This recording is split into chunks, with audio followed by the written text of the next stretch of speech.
최근 대한민국 정치판이 거센 파도처럼 요동치고 있습니다. 현직 대통령인 윤석열 대통령에 대한 탄핵 심리가 머지않았다는 말이 나돌기 시작하면서 국민들은 박근혜 전 대통령과 노무현 전 대통령의 사례를 떠올리며 과연 이번에도 역사적으로 큰 파장을 몰고 올 것인가에 주목하고 있습니다. 하지만 보수 진영에서는 이번 탄핵 추진이 절차적 정당성과 국민적 지지를 충분히 얻지 못했다는 우려를 제기하고 있습니다. 국회가 탄핵안을 처리하는 방식이 섣불리 진행되면서 과거 대통령 탄핵 시도와 마찬가지로 국가적 혼란만 커지는 것 아니냐는 목소리도 들립니다. 특히 헌법재판소와 법원 주변에서 여러 갈래의 전망과 뒷이야기가 들리는 와중에 재판관과 판사들마저도 예상과 다른 방향으로 여론이 형성되자 난감해하는 기색이 역력하다는 후문입니다. 이러한 정세 속에서 두 인물이 단연 화제입니다. 헌법재판소 재판관이자 소장 권한대행을 맡은 문영배와 대법관이면서 법원행정처장을 맡고 있는 천대엽입니다. 원대한 꿈을 품고 이재명 시대를 염두에 둔 행보를 보였다는 소문도 있고 법원 내외부에서 차기 대법원장이나 헌재 소장직을 바라봤다는 이야기가 흘러나옵니다만 정작 최근 상황을 보면 윤석열 대통령의 지지율이 상승세를 보이는 가운데 탄핵론 자체가 동력을 잃어가고 있어 이들의 계산이 빗나간 것 아니냐는 평가가 많습니다. 보수층과 40대 이상 국민들은 과거 박근혜 전 대통령 탄핵 때 겪었던 정치적 사회적 갈등을 아직도 선명하게 기억하기 때문에 이번에도 자칫 국론이 크게 분열될까 걱정하는 기류가 강합니다. 실제로 정치권에서는 만약 무리하게 탄핵을 강행할 경우 역풍으로 인해 현 정권이 오히려 탄탄한 지지를 얻을 수 있다는 전망도 조심스레 제기되고 있습니다. 결국 이번 논란이 일시적인 소문에 그칠지 아니면 다시금 국민적 혼란을 초래할 중대 분수령이 될지는 조금 더 지켜봐야 하겠지만 적어도 보수 진영을 비롯해 많은 중장년층 유권자들은 국가의 안전과 법치의 중요성을 더욱 절실히 느끼고 있습니다. 먼저 문영배 재판관의 이야기를 살펴보면 이번 탄핵 심리 일정에 대한 예측이 돌아다니는 초기 단계부터 그는 재판을 빠르게 진행하려 했다는 평가를 받았습니다. 특히 현직 대통령인 윤석열 대통령에 대한 탄핵이 가능하다는 기류가 조금이라도 형성될 때 헌법재판소 내부에서 일정을 서둘러 잡아야 한다는 주장에 힘을 실어준 것으로 알려졌습니다. 이는 탄핵 소추안이 발의되고 국회에서 추진되는 절차를 헌재가 얼마나 신속하게 정리하느냐에 따라 윤석열 대통령에게 타격을 가할 수 있을 것이라는 기대가 반영된 결정이 아니냐는 견해도 있습니다. 그러나 막상 윤석열 대통령이 과거에 없던 적극적인 태도로 대응하기 시작하고 법리적 문제나 절차적 흥결 등에 대한 보수 진영의 지적이 국민 다수에게 설득력을 얻게 되면서 상황은 빠르게 복잡해졌습니다. 여론이 탄핵 추진에 대해 한쪽으로 확 기우는 것이 아니라 오히려 탄핵이 무리라는 인식이 확산되자 문영배 재판관도 헌재 재판관으로서의 부담을 크게 느끼는 모양새입니다. 일부에서는 문영배가 과거 사법연수원 동기인 정성호 의원과 이재명 대표와의 친분을 갖고 있어 이재명이 대통령이 되면 헌법재판소장 자리를 꿰찰 수 있다는 장밋빛 전망을 했다는 이야기가 돌기도 합니다. 사실 이런 가설이 근거가 있는지 여부는 확실치 않지만 그가 애초에 윤석열 대통령 탄핵 심리에 적극적이었다는 인식은 법원 안팎에서 더욱 굳어지는 분위기입니다. 그러다 보니 탄핵이 순조롭게 진행되지 않고 오히려 윤석열 대통령의 지지율이 반등 조짐을 보이자 문영배 행보 역시 추진력을 잃고 있다는 말이 나옵니다. 실제로 보수 성향이 강한 40대 이상 시청자들은 탄핵 절차가 과연 적법한 것인지 과거 박근혜 전 대통령 탄핵 때와 비교해볼 때 이번엔 확실히 다른 양상이 아닌지 면밀히 지켜보고 있습니다. 문영배가 기대했던 재판 신속 처리 시나리오가 제대로 작동하지 않자 그가 법원 내에서 가지고 있던 리더십도 흔들리는 것 아니냐는 지적이 제기됩니다. 한편 대법관 천대엽은 또 다른 측면에서 곤혹스러운 상황에 처했습니다.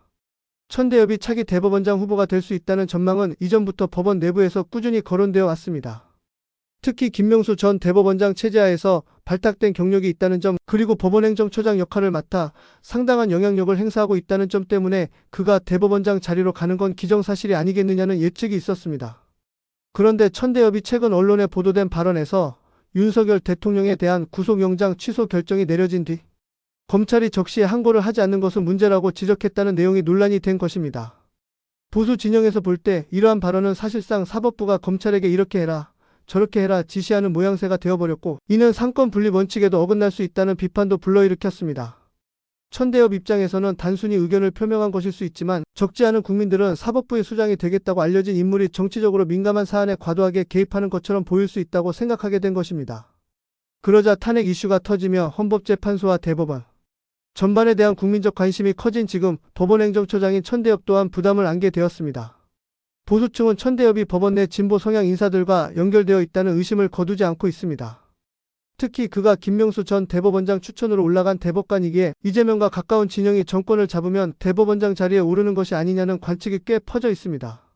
하지만 막상 윤석열 대통령의 지지도가 회복세를 타고 탄핵이 별다른 소득 없이 흐지부지 될 가능성이 높아지면서 천대엽의 행보도 차기 대법원장 꿈이 멀어지는 것 아니냐는 목소리가 설득력을 얻고 있습니다. 이미 정치권이나 법조계를 막론하고 탄핵이 성공하지 못하면 오히려 윤석열 대통령이 더 강력한 정치적 지위를 얻게 될 것이라는 예측이 나오고 있습니다. 동시에 국론 분열로 인한 피로감이 가중될 수 있다는 점 또한 40대 이상 보수층이 우려하는 부분이기도 합니다.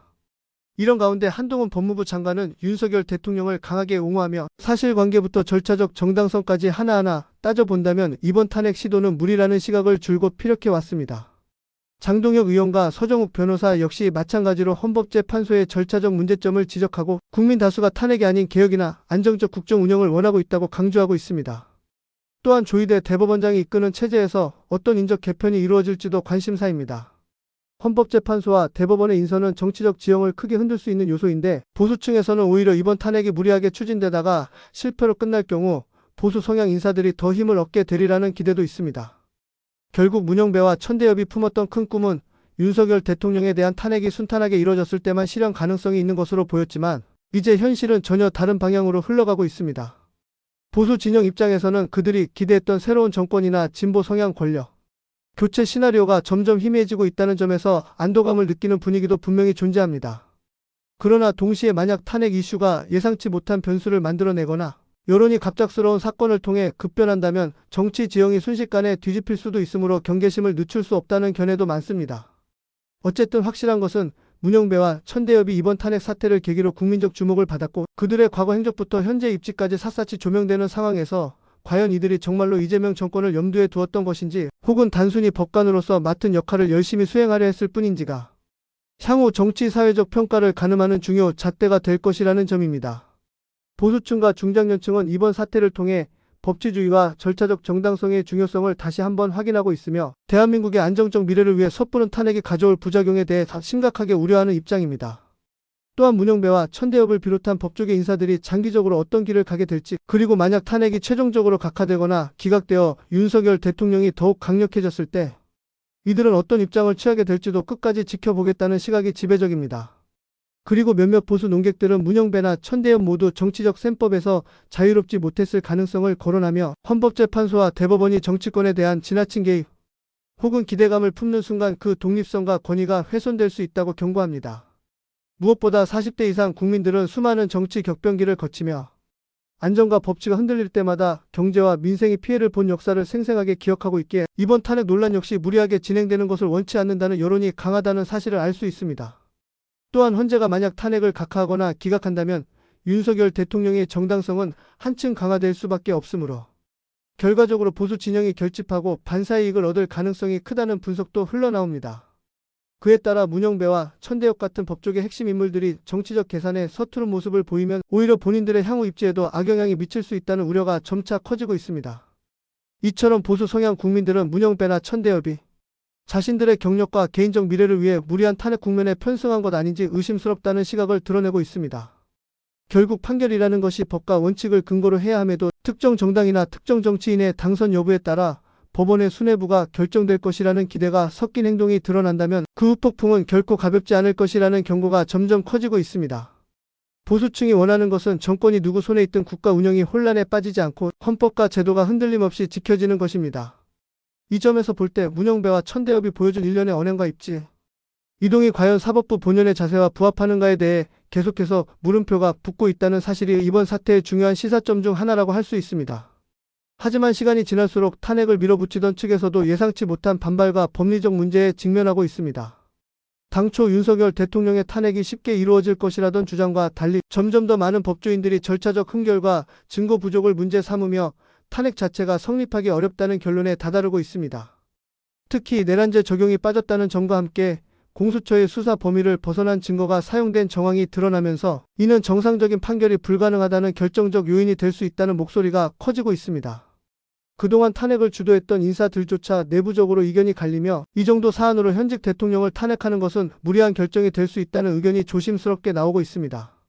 이런 분위기는 헌법재판소 내부에서도 감지되고 있으며 국민, 여론 역시 탄핵보다는 현 정부의 안정을 지지하는 쪽으로 기울어가고 있다는 점이 이를 더욱 뒷받침하고 있습니다.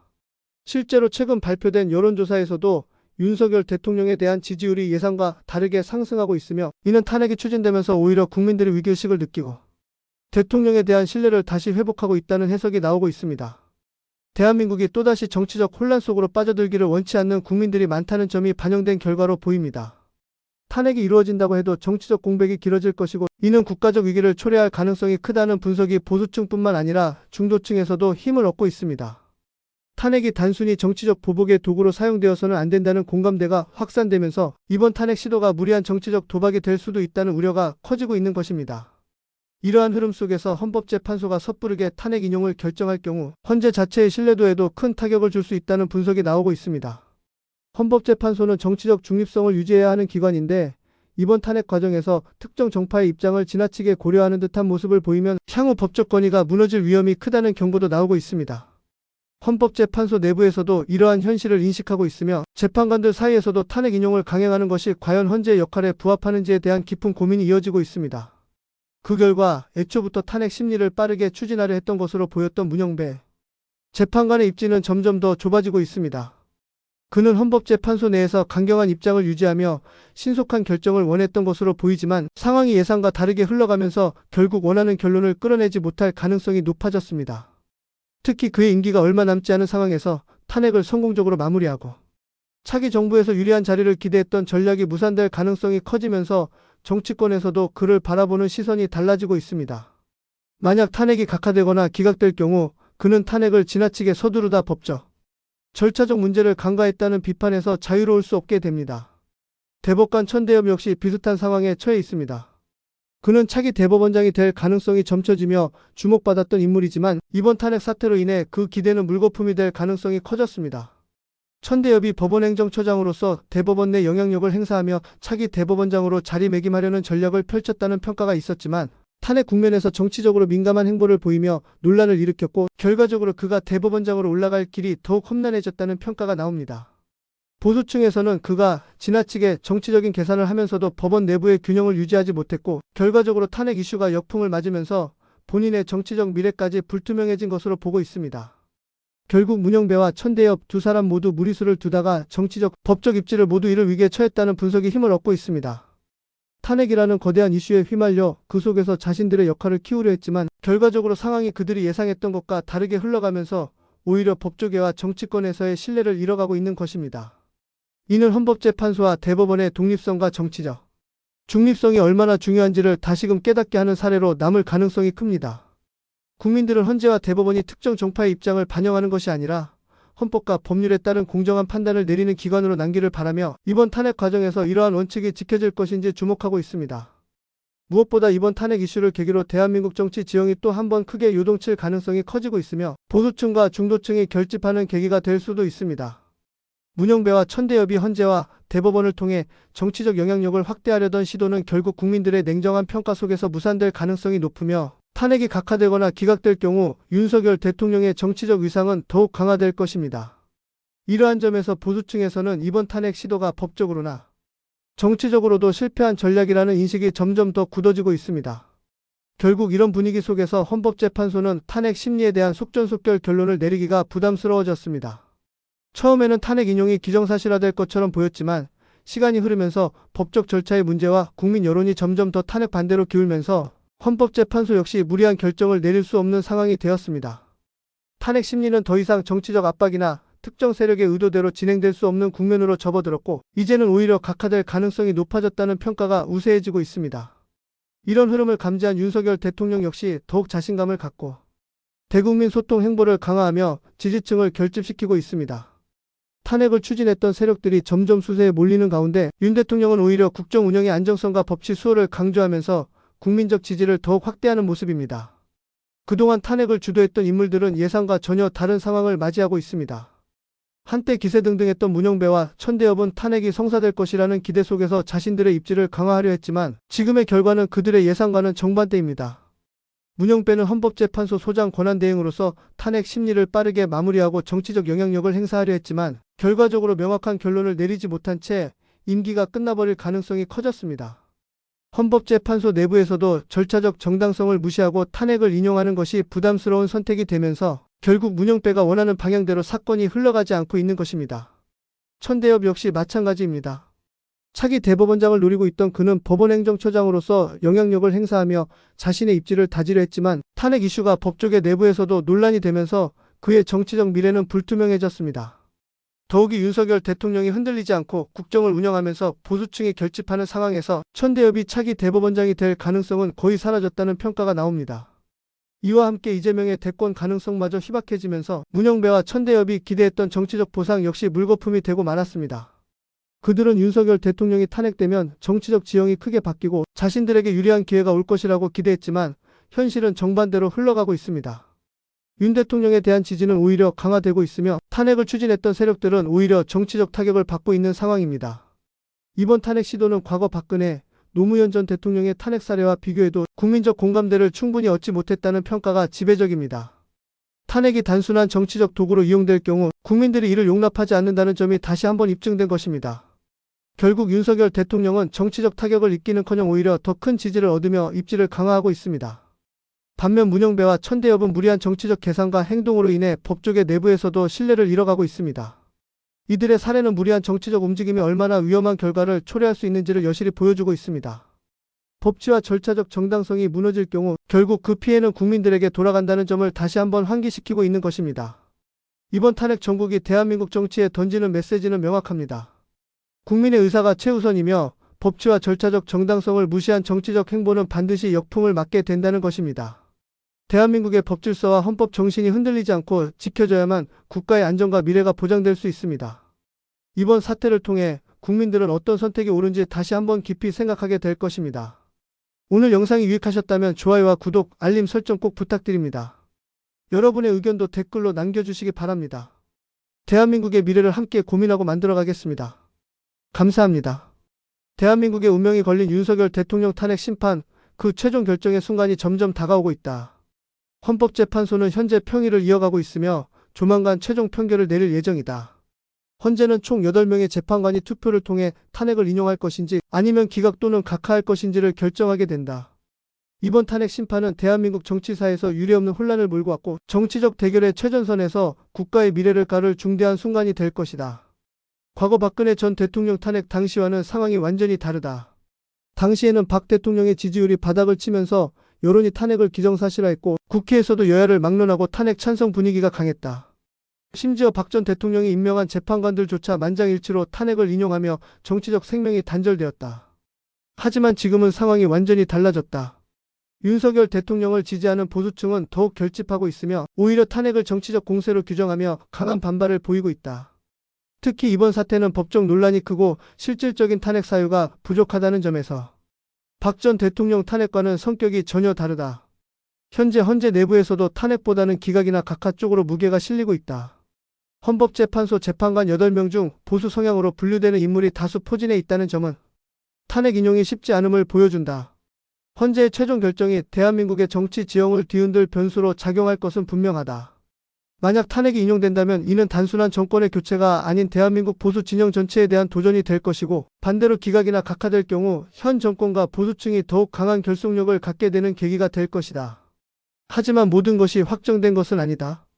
마지막 순간까지 변수가 존재하고 헌재 재판관들의 개별적 판단에 따라 표심이 움직일 가능성이 남아있다. 특히 조한창과 김영두 재판관이 어느 쪽으로 기울 것인가가 가장 큰 관건으로 떠오르고 있다. 만약 이들이 흔들린다면 결과는 예상보다 더 팽팽한 대결 구도로 치닫을 가능성이 있다. 하지만 지금의 분위기로 보면 탄핵을 강행하려 했던 세력들이 스스로 불리한 싸움을 하고 있는 듯한 모습이 감지된다. 이들의 의도는 분명하다. 탄핵을 정치적 무기로 활용하여 정권을 흔들고 보수 진영을 분열시키려는 시도일 것이다. 그러나 이미 국민들은 한 번 속지 두 번은 속지 않는다. 결국 이번 탄핵 심판은 대한민국 보수층의 결집을 더욱 공고히 만드는 계기가 될 가능성이 크다. 탄핵을 주도한 세력들은 자신들의 계획이 실패로 돌아갈 경우 역풍을 맞을 수도 있다. 국민들은 이제 그들의 의도를 간파하고 있으며 대한민국의 법치와 헌법을 지키려는 의지가 더욱 강해지고 있다. 과연 헌법재판소는 어떤 결정을 내릴 것인가? 대한민국의 미래가 걸린 이 중대한 순간 우리는 역사의 한 페이지를 목격하게 될 것이다. 헌법재판소 재판관 8명 중 현재 윤석열 대통령 측에 유리한 판결을 내릴 것으로 보이는 인물은 4명. 하지만 문제는 나머지 2명의 재판관 조한창과 김영두다. 이들은 지금 탄핵 심판의 판세를 결정할 중요한 변수로 떠오르고 있다. 헌재의 재판관들은 개별적으로 법리를 따져가며 판단을 내린다고 하지만 현실적으로는 정치적 흐름과 사회적 분위기 그리고 여론의 향방도 무시할 수 없는 요소다. 그렇게 현재 재판관들이 어떤 선택을 하느냐에 따라 대한민국 정치의 향후 흐름이 완전히 달라질 수밖에 없다. 특히 조한창과 김영두 이 두 명의 재판관이 어떤 결정을 내릴지가 탄핵 심판의 운명을 결정하는 핵심 요소로 부각되고 있다. 조한창 재판관의 경우 원내대표 추천을 거쳐 임명된 인물이다. 그가 정치적 배경을 어떻게 가지고 있는지 그리고 과거 어떤 행보를 보였는지에 따라 탄핵 심판에서 어떤 선택을 내릴 것인가에 대한 예상이 엇갈리고 있다. 조한창은 서울법대 출신으로 보수적 성향을 보이는 판결을 내려온 것으로 평가된다. 하지만 문제는 그가 철저히 대세를 따르는 성향을 가지고 있다는 점이다. 과거 법조계에서도 그는 강한 정치적 소신보다는 상황을 읽고 그 흐름에 맞춰가는 스타일이라는 평가를 받았다. 그렇기에 이번 탄핵 심판에서도 그가 마지막 순간에 어떤 쪽으로 결론을 내릴지 주목되는 것이다. 다만 현재 헌재 내부 분위기가 탄핵 기각 혹은 각하 쪽으로 기울고 있다는 점에서 조한창 재판관 역시 이 흐름을 거스를 가능성은 낮아 보인다. 결국 그도 대세를 따라 윤 대통령 측에 유리한 판단을 내릴 공산이 크다. 김영두 재판관 역시 초반에는 탄핵을 인용할 가능성이 있는 인물로 분류되기도 했다. 그 이유는 그가 김명수 전 대법원장의 추천을 받아 임명된 인물이라는 점 때문이었다. 하지만 실상은 다르다. 김영두는 윤 대통령이 대법관으로 직접 기용하려 했을 만큼 신뢰했던 인물이다. 법조계 내부에서도 그에 대한 평가는 상당히 보수적인 성향을 띠고 있다고 분석된다. 무엇보다 그는 단순히 보수적이기 때문이 아니라 합리적 법리 해석을 중시하는 판결을 내려온 것으로 알려져 있다. 이 점이 바로 윤 대통령 측에 유리하게 작용할 수 있는 부분이다. 왜냐하면 이번 탄핵 심판이 사실상 법리적으로 상당히 무리한 정치적 시도라는 점이 법조계 전반에서 지적되고 있기 때문이다. 특히 김영두 재판관은 이번 탄핵 심판에서 누구보다 적극적인 태도를 보였다.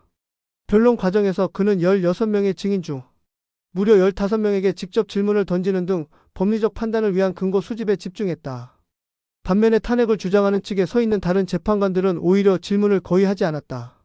이는 이미 마음을 정해놓고 재판에 임하고 있음을 의미한다. 하지만 김영두 재판관은 철저하게 사실관계를 확인하려는 모습을 보였다. 이 점은 그가 아직 결론을 내리지 않았다는 뜻이 아니라 오히려 기각 혹은 각하를 위한 근거를 더욱 확실히 다지려는 의도로 해석할 수 있다. 실제로 과거 사례를 보면 재판관들이 적극적으로 질문을 던지는 경우는 대체로 사안의 핵심을 파악하고 이를 법리적으로 정리해 합리적인 결론을 내리기 위한 과정이었다. 그렇다면 현재 탄핵 심판에서 윤 대통령 측이 유리한 상황이라고 볼 수 있을까? 사실상 조한창과 김영두 두 재판관이 최종적으로 윤 대통령 측에 유리한 판단을 내릴 경우 탄핵 기각 혹은 각하가 유력해진다. 이 경우 헌재는 정치적 논란에서 벗어나 법리적 판단을 중시하는 입장을 보이게 된다. 탄핵소추 자체가 근거가 빈약한 상태에서 진행된 만큼 이를 기각하거나 각하하는 것이 법적으로도 더 합리적이라는 평가가 지배적이다. 특히 기각 결정이 내려질 경우 윤 대통령을 지지하는 보수층은 더욱 결집하게 되고 정치적으로도 윤 대통령이 더욱 강한 입지를 확보할 수 있는 계기가 될 것이다. 반면 탄핵이 인용될 경우 이는 대한민국 정치사에 전례 없는 혼란을 초래할 것이다. 대통령을 탄핵하는 것은 단순히 한 명의 지도자를 내치는 것이 아니라 국가 시스템 전체를 흔드는 일이기 때문이다. 따라서 조한창과 김영두의 결정이 얼마나 중요한지 다시 한번 강조될 수밖에 없다. 현재 정치권에서는 헌법재판소 내부 분위기를 면밀히 살피며 다양한 시나리오를 분석하고 있다. 민주당과 탄핵을 추진한 세력들은 마지막까지 헌재 재판관들에게 영향을 미치려는 시도를 할 가능성이 크다. 여론을 자극하거나 정치적 압박을 가하는 방식이 동원될 수도 있다. 그러나 헌법재판소가 이런 외부 압력에 휘둘릴 가능성은 낮다. 오히려 법리적으로 정당하지 않은 탄핵을 무리하게 인용할 경우 헌재의 신뢰도 자체가 크게 흔들릴 위험이 있다. 이는 대한민국 법치주의에도 심각한 타격을 줄 것이다. 그렇기에 법과 원칙을 중시하는 재판관들이라면 탄핵 기각 또는 각하를 선택하는 것이 자연스럽다. 결국 조한창과 김영두의 표심이 윤석열 대통령 탄핵 심판의 운명을 결정할 열쇠가 될 것이다. 만약 이들이 탄핵을 기각하거나 각하하는 결정을 내린다면 대한민국 보수 진영은 더욱 강한 결속력을 보이며 정치적 반격을 가할 수 있는 기회를 얻게 된다. 반면 만약 그들이 흔들려 탄핵이 인용되는 방향으로 기울 경우 대한민국은 정치적 혼란 속으로 빠져들 가능성이 크다. 이제 대한민국의 미래가 걸린 이 중요한 순간 과연 두 재판관은 어떤 결정을 내릴 것인가? 대한민국의 법치가 무너지는가 아니면 국권이 지켜지는가? 모든 국민이 숨죽이며 지켜보고 있다. 문영배 재판관과 이재명 더불어민주당 대표가 마지막까지 필사적으로 탄핵 인용을 끌어내려 하고 있다. 하지만 헌법재판소 내부 분위기가 확연히 기각과 각하 쪽으로 기울면서 그들의 계획은 점점 무너지고 있다. 이재명 대표는 애초에 윤석열 대통령 탄핵을 통해 정권을 뒤흔들고 자신에게 다가오는 사법 리스크를 분산시키려 했지만 상황이 예상과 다르게 전개되면서 그의 정치적 입지는 더욱 좁아지고 있다. 문영배 재판관 역시 처음부터 탄핵 인용을 만장일치로 끌어가려는 전략을 세웠다. 탄핵소추가 국회를 통과한 순간부터 그는 탄핵을 법리적으로 정당화하고 다른 재판관들도 이 방향으로 유도하려는 움직임을 보였다. 하지만 헌재 내부에서 예상과 달리 기각과 각하 의견이 빠르게 확산되면서 그의 계획은 점점 균열이 생기고 있다. 헌재 내부에서는 이미 상당수의 재판관들이 탄핵 인용에 대해 회의적인 입장을 내비치고 있다. 탄핵소추안 자체가 법리적으로 설득력이 부족하다는 점이 주요 원인이다. 윤석열 대통령에 대한 탄핵이 헌법과 법률 위반이라는 명확한 근거가 있어야 하지만 민주당이 내세운 명분은 오히려 정치적 선동에 가까웠다. 그렇기에 헌재 재판관들도 법리적으로 빈약한 논리를 무리하게 받아들이기 어렵다는 입장을 견지하고 있다. 당초 문영배 재판관은 내부 분위기를 주도하며 탄핵 인용을 설득하려 했으나 다른 재판관들이 동조하지 않으면서 점점 고립되고 있다. 이러한 흐름을 가장 절박하게 받아들이는 인물이 바로 이재명 대표다. 그는 탄핵이 반드시 성공해야만 한다. 만약 탄핵이 기각되거나 각하될 경우 이재명 대표의 정치적 입지는 치명적인 타격을 받을 수밖에 없다. 윤석열 대통령이 살아남는 순간 역으로 보수층이 더욱 결집하면서 민주당이 역풍을 맞을 것이기 때문이다. 또한 탄핵을 추진하는 과정에서 이재명 대표는 자신의 사법 리스크를 희석하려는 전략을 썼지만 결과적으로 탄핵이 실패하면 오히려 이재명 본인의 법적 문제가 더 부각될 수밖에 없다. 결국 그는 시간을 끌면서 마지막까지 여론전을 펼치는 전략을 선택했다. 현재 민주당은 탄핵 심판이 장기화되기를 기대하고 있다. 시간이 지체될수록 언론과 여론을 통해 보수층의 결집을 방해할 수 있으며 판결이 늦어질수록 정치적 변수를 만들 기회가 늘어나기 때문이다. 이재명 대표는 이를 활용해 재판관들에게 정치적 부담을 주려 하고 있다. 하지만 헌재 내부에서도 판결을 미룬다고 해서 결과가 달라지진 않는다는 공감대가 형성되고 있다. 이미 결론이 어느 정도 정해진 상태에서 시간을 끌 이유가 없다는 것이다. 문영배 재판관의 전략도 점점 흔들리고 있다. 그는 최소한 인용을 못하더라도 각하만큼은 막아야 한다고 보고 있다. 탄핵소추안이 각하될 경우 이는 곧바로 윤석열 대통령이 아무런 하자가 없었다는 의미로 해석될 수 있다. 그렇기에 문영배는 적어도 탄핵소추안이 헌재에서 정당한 절차를 거쳐 심리되었다는 형식을 유지하려 하지만 다른 재판관들의 입장은 다르다. 현재 헌재 내부 분위기는 점점 더 기각과 각하 쪽으로 굳어지고 있으며 이재명 대표와 문영배 움직임이 설 자리를 잃어가고 있다. 헌법재판소는 법과 원칙을 기반으로 판결해야 하는 곳이다. 과거 박근혜 대통령 탄핵 당시와는 상황이 완전히 다르다. 당시 박 전 대통령의 지지율은 바닥을 찍었고 국민적 공감대도 형성되었다. 하지만 지금은 다르다. 윤석열 대통령에 대한 보수층의 결집은 더 단단해졌고 오히려 탄핵을 무리하게 추진한 민주당에 대한 반발이 거세다. 결국 헌재가 법적 논리와 국민적 공감대 사이에서 어떤 결정을 내릴 것인지가 가장 중요한 변수가 되었다. 문영배 재판관과 이재명 대표가 아무리 마지막 몸부림을 쳐도 현실은 변하지 않는다. 헌재 내부의 기류는 더욱 확고해지고 있으며 탄핵 인용은 점점 불가능한 시나리오로 바뀌고 있다. 만약 최종적으로 기각 혹은 각하 결정이 내려진다면 이는 민주당과 이재명 대표에게 치명적인 정치적 타격을 입힐 것이다. 보수층은 더욱 강하게 결집할 것이고 윤석열 대통령의 정치적 입지는 더욱 공고해질 것이다. 이재명 대표가 기대했던 정치적 판세는 완전히 무너질 수밖에 없다. 결국 문영배와 이재명의 마지막 시도는 헛된 발악으로 끝날 가능성이 크다. 정치적 계산과 법적 근거가 충돌하는 이 상황에서 대한민국의 법치는 과연 어떤 선택을 하게 될 것인가?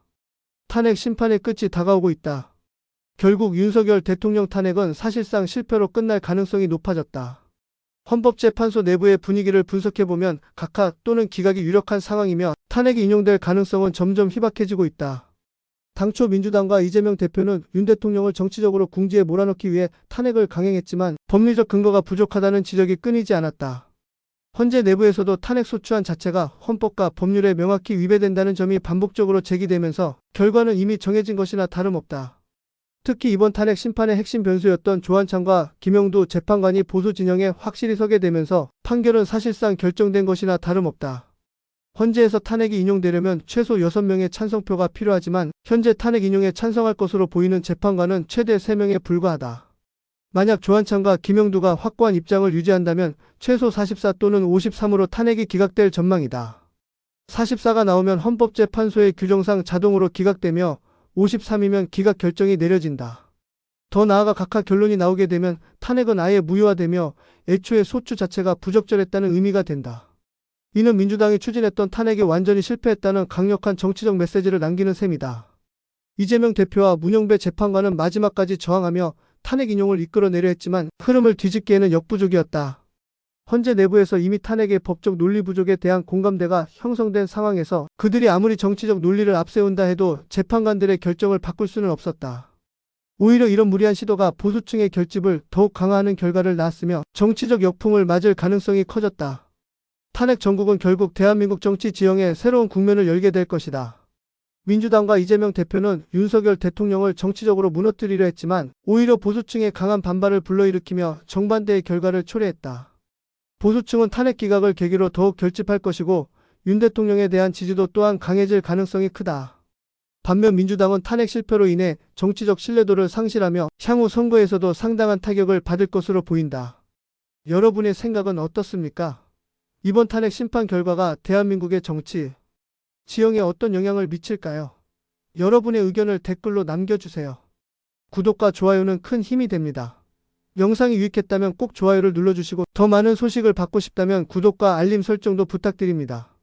마은혁 헌법재판관 후보자가 오늘 오전 헌법재판소에 긴급 가처분 신청서를 제출했습니다. 그 내용은 간단하지만 그 파장은 결코 가볍지 않습니다. 헌법재판관 정식 임명 절차가 완료될 때까지 임시로 재판관 지위를 부여해달라.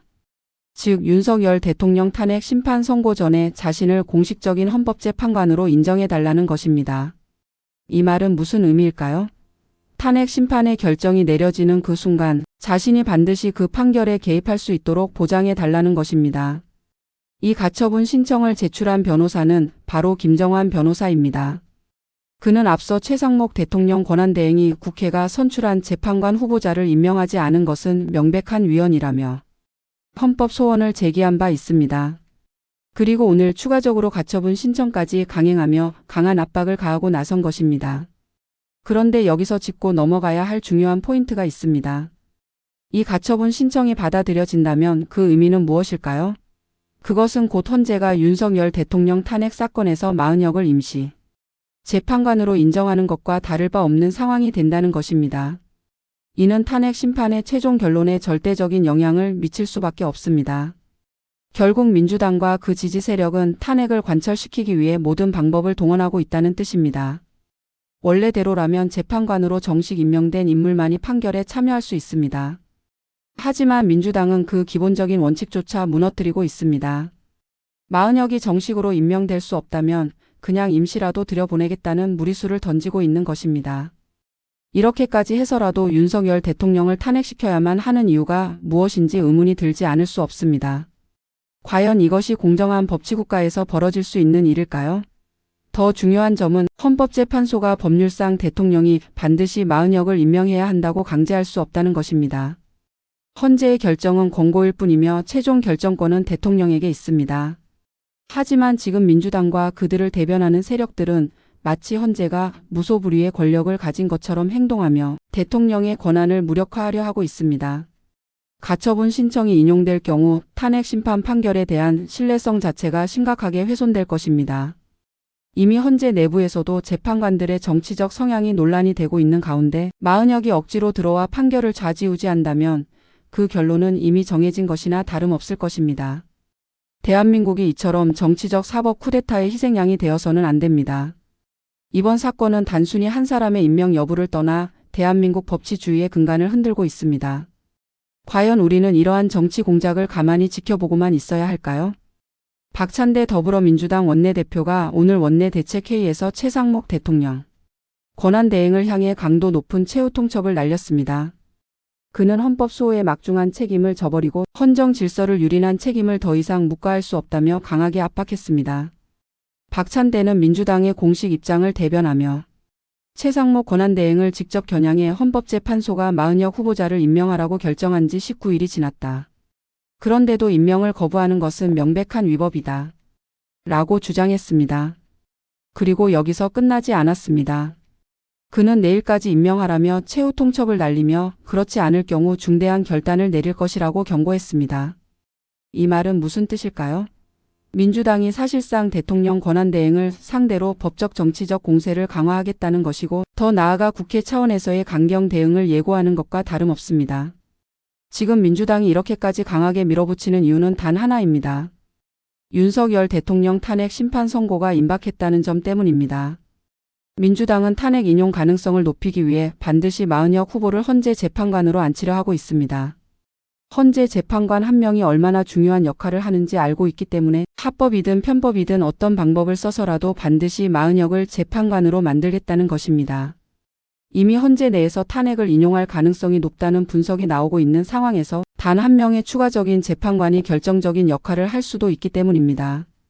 만약 민주당이 원하는 대로 마은혁이 헌재에 합류한다면 탄핵 인용의 가능성이 더욱 높아질 것이고 이것이 민주당이 지금 모든 수단과 방법을 동원하는 이유입니다. 헌법재판소가 내릴 판결을 좌우할 수 있는 중요한 카드가 바로 마은혁이라는 것입니다. 그렇다면 민주당은 내일까지 임명하라는 최후 통첩이 받아들여지지 않을 경우 어떤 카드를 꺼내들까요? 민주당이 말하는 중대한 결단은 결국 최상목 권한대행을 강하게 몰아붙이고 국회에서 추가적인 법적 조치를 추진하는 방식이 될 것입니다. 이미 민주당 내부에서는 최상목을 직권남용 등의 혐의로 고발하는 방안까지 검토되고 있다는 말도 나오고 있습니다. 최상목이 대통령 권한대행으로서 헌법재판소의 결정을 따르지 않고 있다는 논리를 앞세워 법적 책임을 묻겠다는 것입니다. 즉 탄핵 심판에서 윤석열 대통령을 끌어내리는 것이 목표라면 이를 방해하는 모든 인물들에 대해서도 공격을 감행하겠다는 의미입니다. 이들은 헌법과 법치를 앞세우지만 실제로는 정치적 목적을 달성하기 위해 헌법을 악용하고 있는 것에 불과합니다. 더 심각한 문제는 헌법재판소가 과연 대통령 권한대행에게 특정 재판관을 반드시 임명하라고 강제할 수 있느냐는 점입니다. 헌재는 판결을 내릴 수는 있지만 대통령의 권한을 대신 행사할 수는 없습니다. 즉 대통령이 헌재의 권고를 받아들일지 말지는 대통령의 고유 권한인 것입니다. 그러나 민주당은 마치 헌재가 대통령에게 임명 명령을 내린 것처럼 여론을 호도하고 있으며 이를 거부하는 최상목을 법적으로 압박하고 있습니다. 이것이야말로 위헌적인 발상이 아닐 수 없습니다. 대통령의 고유 권한을 인정하지 않고 자신들의 목적을 위해 무조건적인 복종을 강요하는 것이야말로 민주주의를 파괴하는 행위라고 할 수 있습니다. 상황이 이 정도까지 오면 우리는 민주당이 단순히 윤석열 대통령을 탄핵하려는 것만이 목적이 아님을 알 수 있습니다. 그들은 대한민국의 법치 시스템 자체를 바꾸려 하고 있습니다. 지금처럼 정치적 목적을 위해 헌법과 법 해석을 왜곡한다면 앞으로 정권이 바뀌어도 똑같은 방식으로 보복이 이어질 것입니다. 한번 정치적 사법 쿠데타가 성공하면 두 번째, 세 번째도 얼마든지 반복될 수 있습니다. 이번 사건은 단순히 한 사람의 임명 여부를 두고 벌어지는 싸움이 아닙니다. 이것은 대한민국의 법과 시스템을 보호할 것인가 아니면 민주당의 독주를 허용할 것인가의 문제입니다. 윤석열 대통령의 탄핵 심판은 이제 막바지에 이르고 있습니다. 그리고 민주당의 행보는 점점 더 노골적이고 강경해지고 있습니다. 마은혁을 어떻게든 헌재에 앉히고 헌재 내에서 판결을 유리하게 만들기 위해 총력전을 벌이고 있는 것입니다. 그 과정에서 법과 원칙은 철저히 무시되고 있으며 대한민국 헌정 질서가 위태로워지고 있습니다. 이제 질문은 단 하나입니다. 우리는 이 사법 쿠데타를 가만히 보고만 있을 것인가? 민주당의 목적은 단순하지 않습니다. 윤석열 대통령을 탄핵시키고 나아가 보수 정권 자체를 무너뜨리는 것입니다. 이제는 우리가 대응해야 할 때입니다. 대한민국 법치주의를 지켜야 할 것입니다. 여권이 강하게 반발하고 있습니다. 민주당이 헌법재판관 임명을 강제하려는 시도에 대해 정치적 공세이며 대통령이 강제적으로 따라야 할 사안이 아니다라고 명확한 입장을 밝힌 것입니다. 현재 헌법재판소는 이미 지난달 27일 국회가 추천한 헌법재판관 3명의 임명을 대통령이 거부할 수 없다고 판결한 바 있습니다. 하지만 동시에 마은혁을 직접 재판관으로 임명하라는 요청은 기각했습니다. 즉 헌재 스스로도 대통령의 임명 권한을 부정할 수 없다는 점을 인정한 것입니다. 그런데 민주당은 이를 아예 무시한 채 무조건 임명하라는 식으로 강압적인 태도를 보이고 있습니다. 민주당이 마은혁 임명에 이토록 집착하는 이유는 간단합니다. 윤석열 대통령 탄핵 심판을 유리하게 만들기 위한 것입니다. 만약 마은혁이 재판관으로 들어간다면 현재 헌재 내 판결 구도를 바꿀 수 있기 때문입니다. 이것이야말로 민주당의 탄핵 시나리오의 핵심입니다. 이에 대해 대통령실 관계자는 단호한 입장을 밝혔습니다. 헌법재판소의 결정은 권고사항일 뿐 대통령이 반드시 따라야 하는 것은 아니다. 이어서 마은혁은 헌법재판관이 될 자격이 없다. 라고 못 박았습니다. 대통령실은 헌재의 결정을 존중하지만 대통령이 헌법재판관 임명권을 행사하는 것은 법적으로도 대통령의 고유 권한이며 이를 강제할 수 없다는 입장입니다. 보수 진영에서도 강한 반발이 나오고 있습니다. 특히 마은혁의 이념적 성향과 정치적 편향성이 심각한 문제로 제기되고 있습니다. 마은혁은 과거 친북 성향의 활동을 해왔으며 특정 정당과 밀접한 관계를 맺어왔다는 의혹이 꾸준히 제기되었습니다. 만약 이러한 인물이 헌재 재판관이 된다면 헌법재판소의 공정성과 중립성이 심각하게 훼손될 가능성이 큽니다. 헌재는 대한민국 헌법을 최종적으로 해석하고 판단하는 기관입니다. 그런데 특정 정치적 이념에 경도된 인물이 헌법 해석을 주도하게 된다면 이는 헌법을 정치적 도구로 전락시키는 것이나 다름없습니다. 일각에서는 더욱 강한 우려가 나오고 있습니다.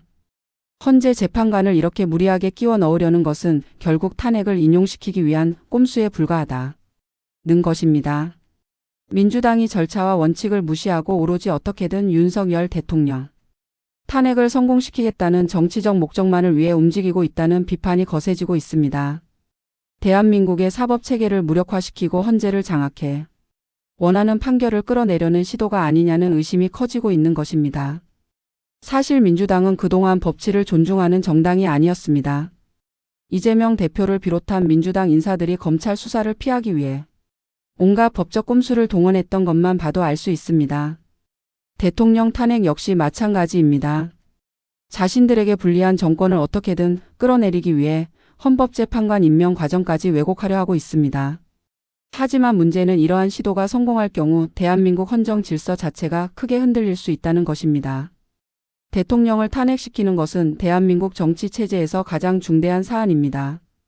그런데 이를 단순한 정치적 유불리에 따라 결정하려 한다면 앞으로 어떤 정권이 들어서더라도 반대 세력이 힘을 모아 대통령을 탄핵하는 것이 반복될 가능성이 높아질 것입니다. 즉 대한민국이 정권 교체가 아니라 탄핵 정치로 굴러가는 나라가 되는 것입니다. 지금 중요한 것은 헌법재판소가 과연 정치적 독립성을 지킬 수 있느냐는 문제입니다. 민주당이 원하는 방식대로 마은혁이 헌재 재판관이 된다면 앞으로 헌재는 민주당이 원하는 판결을 내리는 기관으로 변질될 가능성이 큽니다.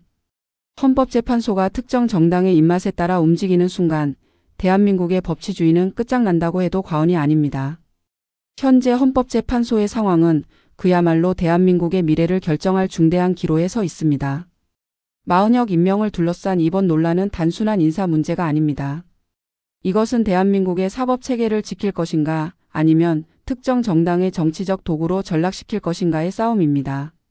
이제 국민들이 나서야 합니다. 탄핵 정국이 단순한 정치 공방이 아니라 대한민국의 법치와 헌정 질서를 무너뜨리려는 민주당의 위험한 시도라는 것을 명확히 알아야 합니다. 대통령을 선출한 것은 국민입니다. 그런데 국민의 선택을 헌재에서 강제로 뒤집을 수 있는 길이 열리게 된다면 결국 국민 주권이 침해되는 결과를 초래할 것입니다. 우리는 이번 사태를 지켜보며 대한민국이 올바른 방향으로 나아가고 있는지 다시 한번 고민해야 합니다. 헌법재판소는 법과 원칙에 따라 판단해야 하며 민주당이 원하는 방식대로 정치적 개입이 이루어져서는 안 됩니다. 헌법재판소가 정치적 도구로 전락하는 순간 대한민국의 법치주의는 무너질 것입니다. 윤석열 대통령 탄핵 심판이 이번 주 중대 고비를 맞이하고 있습니다. 현재 헌법재판소의 탄핵 심판 선고일은 3월 21일로 예상되고 있습니다. 이 중요한 순간을 앞두고 민주당의 움직임이 더욱 거세지고 있습니다. 과연 그들이 이토록 급박하게 행동하는 이유는 무엇일까요? 정치권에서는 이제 민주당도 시간이 얼마 남지 않았다는 걸 알고 있다는 해석이 나오고 있습니다. 즉 탄핵 심판이 내려지기 전까지 마은혁을 강제 임명의 헌법재판소의 판결 구도를 자신들에게 유리하게 만들려는 마지막 시도라는 것입니다. 하지만 여권은 이에 대해 강력하게 반발하고 있습니다. 대통령의 고유 권한을 침해하는 무리한 요구를 절대 받아들일 수 없다는 입장입니다. 헌법재판소의 판결은 법적 절차에 따라 내려져야 하는 것이지 특정 정당의 정치적 목적을 위해 조정될 수는 없습니다. 만약 최상목 권한대행이 끝까지 마은혁 임명을 거부한다면 민주당은 추가적인 헌법 소원을 제기하거나 국회 차원의 강경 대응에 나설 가능성이 있습니다. 결국 이번 주가 대한민국 정치의 중대한 분수령이 될 것으로 보입니다. 여러분은 어떻게 생각하십니까? 지금 대한민국에서 벌어지고 있는 이 상황을 어떻게 바라보시나요? 민주당이 헌법재판소까지 장악하려는 시도, 그리고 윤석열 대통령의 탄핵을 기정사실화하려는 움직임이 과연 정당한 것일까요? 아니면 여권이 민주당의 압박에 맞서 대한민국의 헌정 질서를 지켜야 하는 것일까요? 여러분의 생각을 댓글로 남겨주시고 이 중요한 사안에 대해 함께 고민해보는 시간이 되었으면 합니다.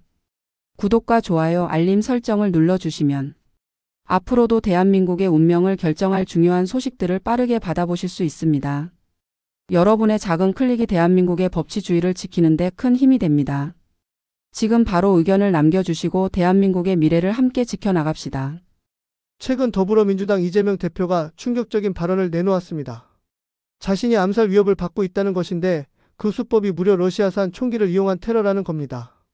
이재명 대표는 암살 시도가 제보되었다며 당내 주요 인사들과 지지층을 향해 경각심을 불러일으켰고 민주당 내부에서도 극도로 우려스럽다며 긴장감이 감돌았습니다. 실제로 민주당 의원들이 연이어 우리도 제보를 받았다고 주장하며 분위기를 더욱 고조시키고 있는 상황입니다. 하지만 이재명 대표의 이 같은 행보를 두고 석연치 않은 점이 한둘이 아닙니다. 이 대표는 이러한 암살 위협을 이유로 갑자기 공식 일정을 취소했으며 이후 국회 행진의원총회, 최고위원회 등에도 모습을 드러내지 않았습니다.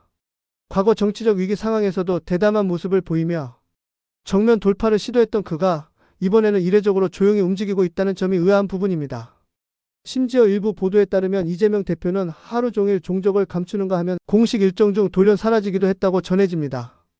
이에 대해 민주당 내부에서는 이재명이 극도로 신변 위협을 느끼는 것 아니냐는 의견을 내놓고 있지만 반대 진영에서는 정반대의 해석이 나오고 있습니다. 그 이유는 간단합니다. 이재명 대표 측이 경찰에 공식적인 수사 의뢰를 하지 않았기 때문입니다. 국가 지도급 인사가 생명을 위협받을 정도의 암살 제보를 받았다면 당연히 수사기관에 이를 알리고 보호를 요청해야 하는 것이 상식입니다. 하지만 경찰 발표에 따르면 지금까지 이재명 측으로부터 어떤 공식적인 신고도 접수되지 않았다는 것입니다. 더군다나 이번 사건의 성격상 국가수사본부나 정보기관의 개입이 필수적임에도 불구하고 민주당 측이 이를 철저히 외면하고 있는 정황이 포착되고 있습니다. 이 같은 상황에서 자연스럽게 한 가지 의문이 떠오를 수밖에 없습니다. 이재명 대표는 정말 신변의 위협을 받고 있는 것인가? 아니면 또 다른 정치적 전략을 구사하고 있는 것인가? 과거에도 이재명 대표는 정치적으로 궁지에 몰릴 때마다 특유의 돌파 전략을 구사해왔습니다. 이번에도 일부러 공포 분위기를 조성해 동정론을 끌어내려는 것이 아닌가 하는 의심이 커지고 있습니다. 특히 윤석열 대통령의 탄핵 이슈가 거론되고 민주당 내부에서도 균열이 생기는 시점에서 이런 암살 위협 카드는 이재명 대표에게 유리하게 작용할 수도 있다는 분석이 나옵니다. 그렇다면 여기서 핵심 질문이 남습니다. 실제로 이재명 대표에게 위협이 있다면 왜 수사기관에 정식으로 의뢰하지 않는 것일까요? 러시아산 총기라는 구체적인 무기까지 언급하며 공포 분위기를 조성했지만 막상 경찰과 협조해 신변 보호를 강화하려는 모습은 보이지 않습니다. 이재명 대표가 주장하는 내용이 사실이라면 경찰에 협조하지 않을 이유가 없습니다. 하지만 지금까지의 정황을 보면 이 사건은 더 깊은 의도가 있는 것이 아닐까 하는 의문이 들지 않을 수 없습니다. 보수층을 중심으로는 이번 사건을 또 하나의 정치적 쇼로 보는 시각도 강해지고 있습니다. 민주당이 국민의 세금으로 이재명 대표의 신변 보호를 강화하면서도 정작 공식적인 수사 절차는 밟지 않는다면 이는 국민 기만에 해당하는 것이 아닐까요? 경찰과 정부 차원의 보호를 받으면서도 수사를 원하지 않는다면 이 사건의 실체는 무엇인지 반드시 밝혀져야 할 것입니다. 새미래당 전병헌 대표가 던진 한마디가 정치권을 뒤흔들고 있습니다. 왜 수사 의뢰를 하지 않는가? 민주당과 이재명 대표는 러시아산 총기로 암살 위협을 받았다며 당내에서 심각한 위기감을 조성했지만 정작 경찰에는 수사 의뢰조차 하지 않은 것으로 밝혀졌습니다. 이재명 대표가 직접 신변이 위태롭다고 주장하고 민주당 주요 인사들까지 동조하며 우리도 같은 제보를 받았다며 목소리를 높였지만 경찰 발표에 따르면 어떠한 수사 요청도 공식적으로 접수되지 않았다는 것입니다. 그렇다면 이 상황을 어떻게 해석해야 할까요? 전병헌 대표는 자신의 SNS를 통해 이 사안을 강력하게 비판했습니다. 암살 위협이 있었다면 가장 먼저 해야 할 일이 수사기관에 협조하는 것이 아니냐? 민주당이 제보를 받은 지 6일이 지났는데 경찰에 신고조차 하지 않았다면 이는 매우 의심스럽다. 전병헌 대표의 이 발언은 즉시 정치권을 뒤흔들었고 여론도 양분되었습니다. 일부에서는 실제로 암살 위협이 있었다면 경찰이 즉각 수사에 나서야 하는데 왜 민주당은 정식 신고를 하지 않는가?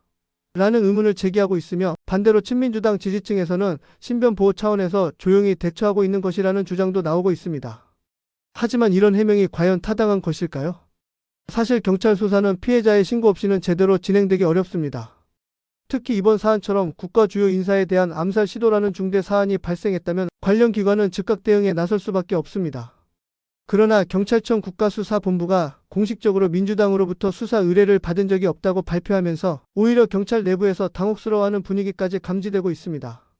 만약 정말로 암살 위협이 존재했다면 경찰은 지금쯤 수사를 진행하며 용의자를 특정하고 있을 것입니다. 그런데 수사 요청이 없다는 것은 무엇을 의미하는 걸까요? 이 문제를 바라보는 보수층의 시각은 명확합니다. 이재명 대표가 또 한 번 정치적 쇼를 벌이고 있는 것 아니냐? 민주당은 과거에도 여러 차례 정치적 위기에 몰릴 때마다 감성적인 접근을 통해 지지층을 결집하는 전략을 써왔습니다. 이번에도 이재명의 암살 위협을 받고 있다는 이야기가 퍼지면서 친이재명 성향의 지지층이 결집하는 효과가 나타나고 있습니다. 실제로 온라인 커뮤니티와 SNS에서는 이재명을 보호해야 한다. 정치적 탄압이 극에 달했다. 정권이 이재명을 제거하려 한다는 식의 반응이 급증하고 있습니다. 그렇다면 이 상황을 단순히 하나의 정치적 해프닝으로 봐야 할까요? 문제는 그리 단순하지 않습니다. 이재명 대표는 현재 각종 법적 리스크에 직면해 있으며 민주당 내부에서도 리더십에 대한 불만이 쌓여 있는 상태입니다. 게다가 윤석열 대통령 탄핵 이슈까지 불거지면서 이재명 대표가 본인의 정치적 입지를 강화하고 전국을 유리하게 끌고 가려는 의도가 있는 것 아니냐는 분석도 나오고 있습니다.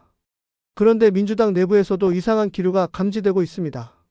당초 이재명 대표의 암살 위협 주장에 적극적으로 동조하던 민주당 주요 인사들이 경찰 발표 이후에는 갑자기 입을 닫고 있는 것입니다. 이들은 처음에는 우리는 구체적인 제보를 받았고 이를 매우 심각하게 보고 있다며 강경한 입장을 보였지만 경찰이 어떠한 신고도 없었다고 발표한 직후부터 관련 발언을 자제하는 분위기입니다.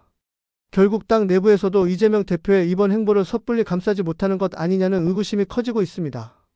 한편 경찰의 입장도 단순히 수사 의뢰가 없었다 해서 끝나는 것이 아닙니다.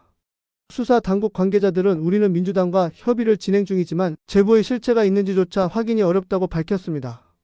즉 민주당이 암살 위협이 있었다고 주장했지만 실제로 경찰에 제공한 정보는 없다는 뜻입니다. 그렇다면 민주당이 주장하는 암살 위협은 어디에서 비롯된 것이며 구체적인 증거는 존재하는 것일까요? 보수 진영에서는 이 사건을 자작극 의혹으로 보는 시각이 강해지고 있습니다. 실제로 일부 보수 성향의 정치인들은 민주당이 과거에도 이런 방식으로 정치적 위기를 돌파해온 사례가 있다며 이번 사안도 신중히 바라봐야 한다는 입장을 보이고 있습니다. 또한 한 정치 평론가는 이재명 대표가 이번 사안을 통해 자신을 피해자로 만들고 보수 진영이 공격하면 오히려 더 큰 결집 효과를 기대하는 전략을 구사하고 있을 가능성이 크다고 분석했습니다. 결국 이 사안의 핵심은 진짜 암살 위협이 있었는가? 입니다.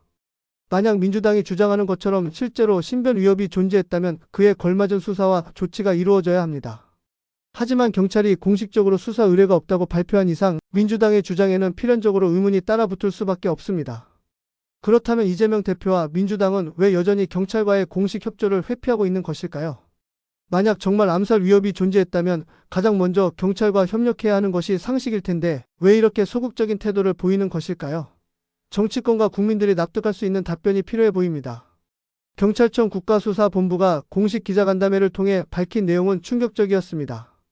현재까지 민주당으로부터 어떠한 수사 의뢰도 받지 않았다. 민주당과 이재명 대표가 직접 러시아산 총기로 암살 위협이 제보됐다며 대대적으로 위기감을 조성했지만 정작 경찰에는 단 한 건의 공식적인 신고도 이루어지지 않았다는 것입니다. 경찰 관계자는 민주당 측으로부터 이재명 대표에 대한 신변보호 요청은 받았지만 암살 위협에 대한 구체적인 제보나 수사 의뢰는 접수되지 않았다. 라고 공식 발표했습니다. 이 사실이 밝혀지자 보수 진영에서는 즉각적으로 반응했습니다. 결국 이 모든 것이 정치적 쇼가 아니냐? 는 강한 비판이 이어지고 있습니다. 만약 정말로 암살 위협이 있었다면 즉각적으로 경찰에 신고하고 수사를 요청하는 것이 상식일 것입니다. 특히 이 사안은 단순한 협박 수준이 아니라 국가 주요 인사에 대한 암살 기도라는 중대한 범죄로 이어질 가능성이 있는 사안입니다. 그런데도 민주당은 경찰과의 협력을 피한 채 오로지 정치적인 발언만 반복하고 있는 것입니다. 이재명 대표는 처음 암살 위협이 있었다고 주장한 이후 돌연 일정 대부분을 취소하고 공개석상의 모습을 드러내지 않았습니다. 국회에서 진행된 행진 의원총회 최고위원회의에도 불참하며 당내에서도 우려가 나오기 시작했습니다. 이재명이 극도로 경계하는 것 아니냐? 는 반응이 나오면서 암살 위협설이 더욱 힘을 얻었고 민주당 지지층 내에서는 이재명을 보호해야 한다는 여론이 형성되었습니다. 그러나 경찰 발표 이후 분위기는 완전히 달라졌습니다. 보수 진영의 한 관계자는 이재명 대표가 실제로 암살 위협을 받았다고 주장하면서도 수사 의뢰조차 하지 않은 것은 논리적으로 맞지 않는다. 민주당이 이를 정치적으로 이용하고 있다고밖에 볼 수 없다. 라고 지적했습니다. 경찰이 발표한 내용은 단순한 해명이 아닙니다. 국가 주요 인사에 대한 암살 위협이 제보되었다면 경찰은 당연히 조사에 착수해야 합니다. 하지만 경찰은 민주당으로부터 어떤 정보도 제공받지 못한 상황이며 수사에 필요한 기본적인 자료조차 없는 상태입니다. 그렇다면 민주당은 왜 경찰과 협력하지 않는 걸까요? 민주당 측의 해명은 명확하지 않습니다. 일부 민주당 인사들은 경찰이 신뢰할 수 없는 기관이기 때문에 조용히 내부적으로 해결하려고 했다. 라는 식의 설명을 내놓고 있습니다. 그러나 이는 설득력이 떨어집니다. 과거 문재인 정부 시절 경찰 조직 개편을 통해 사실상 검찰을 견제하는 기관으로 경찰이 역할을 하도록 조정한 것이 바로 민주당이었기 때문입니다. 그런데 이제 와서 경찰을 신뢰하지 못하겠다는 해명은 오히려 모순적입니다. 여기에 더해 경찰 발표 이후 민주당 내부에서도 이상한 움직임이 감지되고 있습니다. 이재명 대표의 암살 위협설에 가장 적극적으로 동조했던 민주당 의원들이 갑자기 침묵하기 시작한 것입니다. 처음에는 우리도 같은 제보를 받았다. 이재명 대표가 위험하다며 위기감을 조성했던 민주당 의원들이 경찰 발표 이후에는 이 문제에 대한 언급을 줄이고 있습니다. 심지어 일부 민주당 인사들은 아예 우리는 자세한 내용을 알지 못한다며 거리두기까지 시도하고 있습니다. 보수 진영에서는 이번 사태를 또 한 번의 정치적 연출로 보고 있습니다. 이재명 대표는 현재 본인의 법적 리스크로 인해 궁지에 몰려 있으며 최근 윤석열 대통령 탄핵 이슈까지 떠오르면서 전국이 격화되고 있습니다. 이러한 상황에서 민주당이 이재명 대표를 암살하려는 세력이 있다는 식의 프레임을 만들어냄으로써 지지층을 결집하고 정치적 위기를 돌파하려 한다는 분석이 나오고 있습니다. 그렇다면 이재명 대표가 정말 암살 위협을 느꼈다고 가정했을 때 왜 경찰에 수사 의뢰를 하지 않았을까요? 만약 실체가 있는 위협이었다면 경찰 수사를 통해 용의자를 특정하고 그 배후까지 추적하는 것이 당연할 것입니다.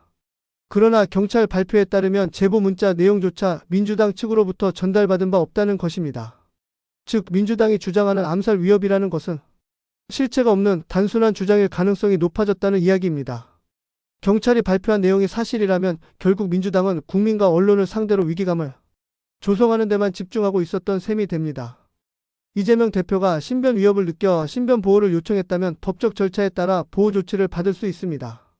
그러나 지금 상황은 다릅니다. 신변 보호 요청을 하면서도 정작 위협에 대한 수사 의뢰는 하지 않는 것. 이것이야말로 정치적 의도가 깔려 있다고 볼 수밖에 없는 대목입니다. 일각에서는 이재명 대표가 스스로를 피해자로 만들려는 전략을 구사하고 있는 것 아니냐는 분석도 나오고 있습니다. 과거에도 민주당은 정치적 위기 상황에서 피해자 코스프레 전략을 자주 사용해왔습니다. 특히 이재명 대표는 대선 과정에서도 검찰의 정치 탄압 프레임을 사용하며 지지층을 결집시키는 전략을 구사했습니다. 이번에도 암살 위협을 주장하며 비슷한 전략을 펼치고 있는 것 아니냐는 의심이 커지고 있습니다. 경찰 발표 이후 국민의힘을 비롯한 보수 진영은 민주당과 이재명 대표를 향해 공개적으로 질문을 던지고 있습니다. 실제로 암살 위협이 있었다면 왜 경찰에 신고하지 않았는가? 이는 단순한 정치 공세가 아닙니다. 국민들이 납득할 수 있도록 민주당과 이재명 대표는 반드시 명확한 답을 내놓아야 합니다. 신변 보호 요청만 하고 정작 수사는 요청하지 않는다면 이 모든 것이 단순한 정치적 연출에 불과하다는 비판을 피하기 어려울 것입니다. 결국 이 사안의 핵심은 암살 위협이 실제했는가? 입니다. 경찰이 공식적으로 수사 의뢰를 받은 적이 없다고 발표한 이상 민주당과 이재명 대표는 국민들에게 납득할 만한 설명을 내놓아야 할 것입니다. 그렇지 않다면 이번 사안은 보수 진영이 주장하는 것처럼 이재명의 정치적 생존을 위한 또 하나의 정치적 연출로 기억될 가능성이 높아 보입니다. 이재명 대표의 암살 위협 주장과 관련해 점점 더 많은 의문이 제기되고 있습니다. 처음에는 단순한 신변 위협으로 받아들여졌지만 경찰 발표 이후 이 사건을 바라보는 시각이 완전히 달라졌습니다. 경찰이 공식적으로 민주당으로부터 수사 의뢰를 받은 적이 없다고 발표한 이상 이재명 대표가 주장하는 암살 위협이 과연 실제하는 것인지 아니면 단순한 정치적 프레임인지가 핵심 쟁점이 되고 있습니다. 보수 진영에서는 이번 사태를 철저히 정치적 노림수로 보고 있습니다. 실제로 암살 위협이 존재한다면 경찰에 즉각 수사를 요청하는 것이 정상적인 대응입니다. 그러나 민주당과 이재명 대표는 신변 보호 요청을 하면서도 정작 가장 중요한 수사 의뢰는 하지 않고 있습니다. 이는 국민 세금으로 이루어지는 국가의 보호 조치를 받으면서도 위협이 실체를 확인하는 과정에는 소극적인 모습을 보이는 것입니다. 새미래당 전병헌 대표도 이 점을 강하게 비판했습니다. 그는 만약 암살 위협이 실제한다면 경찰에 즉각 수사 의뢰를 해야 한다. 그렇지 않다면 국민의 혈세로 제공되는 신변 보호가 낭비되는 셈이다. 라고 직격탄을 날렸습니다. 즉 신변 보호는 받으면서도 실질적인 수사는 피하는 민주당의 태도 자체가 모순이라는 것입니다. 이재명 대표가 암살 위협을 주장하면서도 경찰 수사를 요청하지 않는 것은 국민적 의혹을 불러일으킬 수밖에 없습니다. 게다가 이번 사안을 두고 민주당 내부에서도 미묘한 기류 변화가 감지되고 있습니다. 처음에는 당내 의원들이 이재명 대표와 한 목소리로 암살 위협이 심각하다며 위기감을 조성했지만 경찰 발표 이후 상당수 의원들이 이 사안에 대한 언급을 피하는 모습이 나타나고 있습니다. 이는 내부적으로도 신빙성 문제를 두고 혼란이 있다는 것을 의미할 수 있습니다. 이러한 상황을 종합해보면 이재명 대표가 이번 암살 위협설을 정치적 전략으로 활용하려는 의도가 있는 것 아니냐는 의심이 더욱 짙어집니다. 현재 윤석열 대통령 탄핵 이슈, 헌법재판소의 주요 결정, 그리고 이재명 대표 개인의 법적 리스크 등 여러 정치적 변수가 얽혀 있는 상황에서 이재명 대표가 피해자 프레임을 구축하여 지지층을 결집하려는 시도일 가능성이 큽니다. 과거에도 그는 검찰 수사를 받을 때마다 정치 탄압이라는 프레임을 앞세워 여론전을 펼친 바 있습니다. 이번에도 비슷한 전략을 사용하는 것 아니냐는 분석이 나오는 이유입니다. 경찰은 이미 민주당이 수사 의뢰를 요청하면 적극적으로 수사하겠다는 입장을 밝혔습니다. 그런데도 민주당은 여전히 묵묵부답입니다. 정말로 위협이 실제한다면 경찰과 협력해 철저한 수사를 요구해야 하는 것이 정상입니다. 하지만 현재까지 민주당이 보이는 태도는 수사는 피하고 정치적 효과는 극대화하려는 모습으로 읽힙니다. 결국 이번 사건은 이재명 대표가 실제로 암살 위협을 받고 있는가라는 질문으로 귀결됩니다. 경찰의 공식 발표가 나온 이상 국민들은 더욱 냉철하게 이 상황을 바라봐야 합니다. 만약 민주당이 계속해서 수사 의뢰 없이 신변 보호만 요구한다면 이번 사태는 정치적 연출이라는 비판을 피할 수 없을 것입니다. 여러분은 어떻게 생각하십니까? 이재명 대표가 정말 암살 위협을 받고 있는 걸까요? 아니면 또 하나의 정치적 전략일까요? 여러분의 의견을 댓글로 남겨주시고 앞으로도 정확한 소식 전달을 위해 구독과 좋아요 부탁드립니다. 지난 3월 17일 밤 서울 신촌의 한정식집 거장에서 충격적인 회합이 열렸다. 대한민국 정치의 중심에서 중요한 결정을 내리는 자리, 바로 이재명 더불어민주당 대표와 당 지도부가 모여 윤석열 대통령의 탄핵 심판을 앞당길 방법을 논의하는 자리였다. 최근 몇 주간 공식 석상에서 모습을 감추며 행방이 묘연했던 이재명 대표는 러시아제 권총으로 암살 위협을 받았다는 주장을 내세우며 일정 기간 잠적했다. 그러나 18일부터는 경호원을 대동한 채 다시 공식 활동을 재개했다. 이 과정에서 민주당 지도부가 윤석열 대통령의 탄핵 심판이 예상보다 늦어지는 것에 대해 강한 불만을 품고 긴급 회동을 한 것이다. 이날 모임에는 박찬대, 정청래, 김용민 등 민주당 핵심 인사들이 참석했다. 특히 이들이 모인 장소가 일반적인 정치 회동 장소가 아닌 신촌의 한정식집이라는 점에서 이 만남의 성격이 심상치 않음을 보여준다. 이는 언론이나 외부의 눈을 피해 비공식적이고 은밀한 논의를 하기 위한 것이라는 분석이 나오고 있다. 민주당 지도부는 윤석열 대통령의 탄핵 심판이 지연되는 것을 심각한 문제로 인식하고 있었으며 이 자리에서 헌법재판소가 탄핵 심판을 빨리 선고할 수 있도록 압박을 가해야 한다는 강경한 논의가 오갔다. 이재명 대표는 이 자리에서 탄핵 심판이 너무 늦어지고 있다. 선고를 앞당길 방법이 없나? 라며 직접적으로 압박을 주문했다. 이는 헌법재판소의 독립성을 무시하고 정치적으로 개입해 재판을 자신들에게 유리하게 조정하려는 시도로 볼 수 있다. 정치권의 법적 절차를 무시하고 자신들의 정치적 목적을 위해 사법부의 영향력을 행사하려는 전형적인 행태가 그대로 드러난 것이다. 민주당 지도부는 헌재 내부의 재판관들에 대한 정보를 수집하며 탄핵 선고를 유리하게 이끌어낼 전략을 모색하고 있었다. 이 회합에서 나온 논의는 단순히 불만을 표출하는 수준이 아니었다. 탄핵을 반대하거나 중립적인 입장을 취하고 있는 재판관들을 설득할 방법을 찾아야 한다는 구체적인 계획까지 논의되었다고 한다. 이재명 대표는 탄핵 심판이 신속하게 처리되지 않을 경우 윤석열 대통령이 계속 전국 주도권을 쥐게 될 것이며 이는 곧 민주당의 전략적 패배로 이어질 것이라는 우려를 표했다. 이처럼 민주당은 법과 원칙보다는 자신들의 정치적 생존과 권력을 유지하기 위한 전략을 우선시하는 모습을 보이며 헌법재판소마저 정치적 도구로 활용하려는 의도를 노골적으로 드러내고 있다. 회의가 깊어질수록 민주당 지도부 내부에서 나온 발언들은 점점 더 충격적으로 변해갔다. 참석한 한 민주당 관계자는 헌법재판소 내부에서 일부 재판관이 탄핵 소추 절차의 하자를 지적하고 있다는 내부 정보를 흘렸다. 이 발언은 회의 참석자들에게 적지 않은 충격을 주었고 민주당 지도부는 이에 대해 적극적으로 대응해야 한다는 목소리를 높였다. 절차적 하자를 문제 삼아 탄핵이 기각될 가능성이 있다는 우려가 퍼지자 이를 어떻게 극복할 것인지에 대한 논의가 본격적으로 시작되었다. 특히 김기영 재판관이 절차적 문제를 강하게 제기하고 있다는 소문이 회의장 내에서 돌기 시작했다. 헌법재판소 내부에서도 재판관들 사이에서 의견이 엇갈리고 있으며 일부는 탄핵 심판을 서두르는 것이 부적절하다는 입장을 보이고 있다는 정보가 공유되었다. 민주당 지도부는 이러한 상황을 두고 볼 수만은 없다는 태도를 보였다. 탄핵을 반대하거나 보류하려는 재판관들을 설득할 방법이 필요하다는 주장이 강하게 나왔고 이를 실행에 옮기기 위한 전략이 논의되었다. 회의에서는 헌법재판소 내부 상황을 정리하는 시간이 이어졌다. 참석자들은 중립적이거나 입장이 흔들리는 재판관들을 집중적으로 설득해야 한다는 의견을 강하게 피력했다. 헌법재판소는 정치적 독립성을 보장받아야 하는 기관이지만 민주당 지도부는 오로지 윤석열 대통령의 탄핵을 신속히 이끌어내는 것이 최우선 과제라는 입장에서 접근하고 있었다. 헌재가 정치적 압박을 견디지 못하도록 만들고 여론을 적극적으로 동원해야 한다는 전략이 논의되었고 특히 이 과정에서 재판관들의 개별적인 성향과 입장을 철저히 분석해야 한다는 점이 강조되었다. 이 과정에서 어떤 재판관이 어떤 입장을 보이는지 면밀히 분석하고 여론전과 정치적 압박을 통해 조속히 탄핵 결정을 유도해야 한다는 발언이 나왔다. 민주당 지도부는 탄핵 심판이 지연될 경우 국민적 관심이 떨어지고 결과적으로 윤석열 대통령의 국정 운영이 더욱 탄력을 받을 수 있다는 점을 가장 우려하고 있었다. 따라서 시간이 없다. 여론을 움직이고 탄핵을 반대하는 재판관들에게 강력한 메시지를 보내야 한다는 목소리가 높아졌다. 특히 민주당 내부에서는 헌법재판소가 흔들릴 수밖에 없는 환경을 조성해야 한다는 구체적인 전략까지 논의되었다. 헌재가 부담을 느끼게끔 여론을 형성해야 한다는 발언이 이어졌으며 이를 위해 당 차원에서 적극적인 언론 플레이와 대국민 메시지를 준비해야 한다는 주장이 제기되었다. 또한 탄핵 반대파를 설득하기 위해 개별적으로 접촉하는 방안도 고려해야 한다는 의견도 나왔다.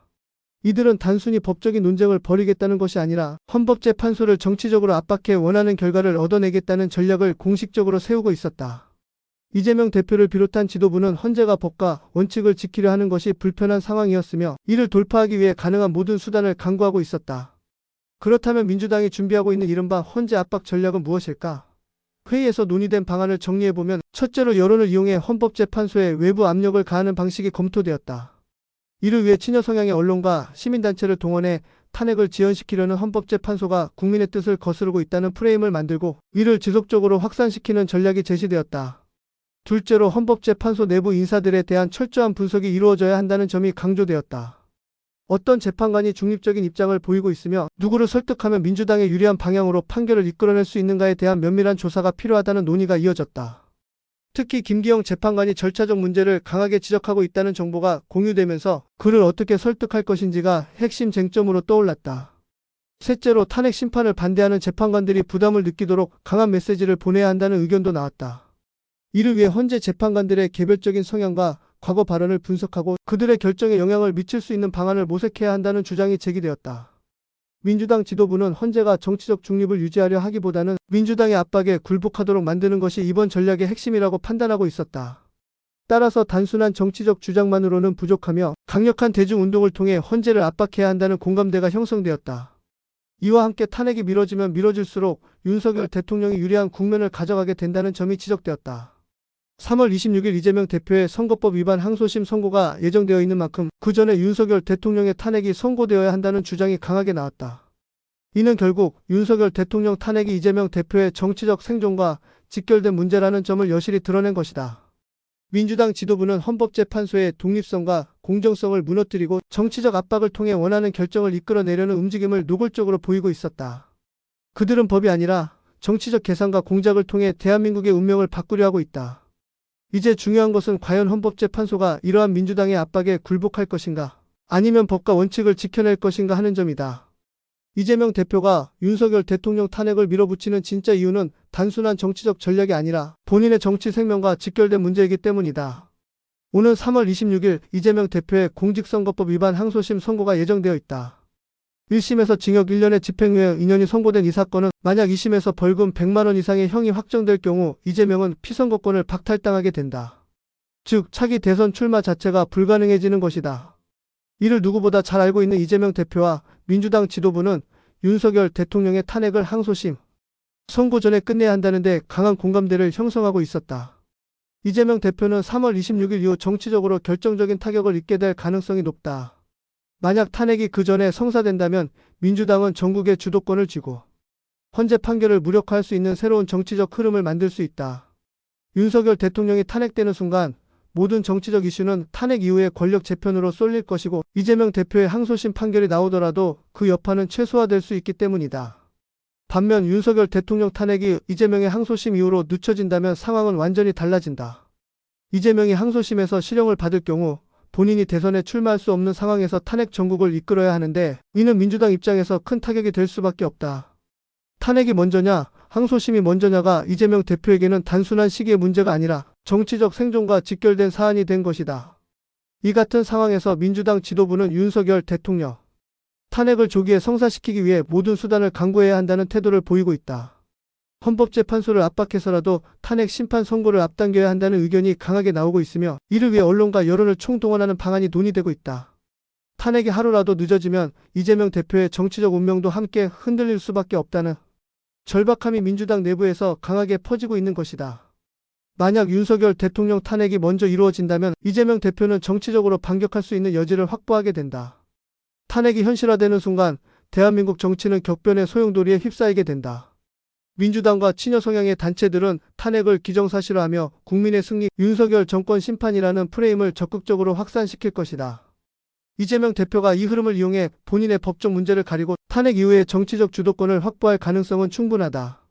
또한 탄핵 후의 혼란스러운 상황 속에서 이재명만이 민주당을 이끌 수 있다는 논리를 앞세워 자신의 정치적 입지를 더 공고히 할 수도 있다. 그러나 반대로 이재명의 항소심에서 유죄 판결이 먼저 나온다면 모든 상황이 악화될 가능성이 크다. 윤석열 대통령이 탄핵되지 않은 상태에서 이재명이 유죄 판결을 받을 경우 민주당은 탄핵과 함께 당대표 리더십 문제까지 동시에 떠안아야 하는 상황이 된다. 이재명 대표가 대선 출마 자체가 불가능해지는 순간 민주당 내부에서도 차기 대선 후보를 누구로 내세울 것인가라는 문제로 내용이 발생할 수밖에 없다. 이는 민주당 입장에서 최악의 시나리오가 될 수밖에 없다.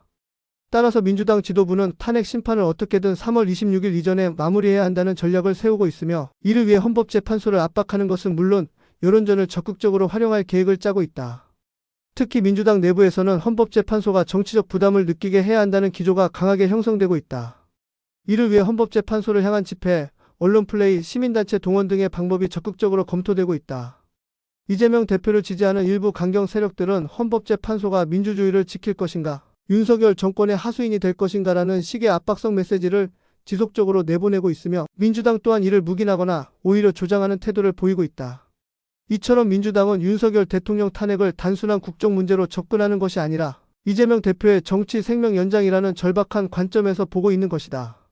탄핵이 성사되지 않으면 이재명 대표는 법적 문제를 피할 수 없고 피선거권을 상실하며 사실상 정치적 재기가 불가능해질 가능성이 높다. 반면 탄핵이 성사된다면 법적 문제를 차치하고 대한민국 정치를 완전히 새로운 국면으로 몰아갈 수 있는 기회를 얻을 수 있다. 민주당은 이러한 계산을 바탕으로 윤석열 대통령 탄핵을 기정사실화하고 이를 가속화하기 위한 모든 정치적 전략을 동원하고 있다. 그러나 문제는 헌법재판소가 과연 이러한 정치적 압박에 굴복할 것인가이다. 헌법재판소는 정치적 독립성을 보장받아야 하는 기관이지만 민주당의 지속적인 압박과 여론 조작이 이어진다면 결국 정치적 판단에 따라 탄핵을 서두를 가능성도 배제할 수 없다. 이재명 대표는 탄핵 심판을 앞당기기 위해 더욱 적극적으로 움직였다.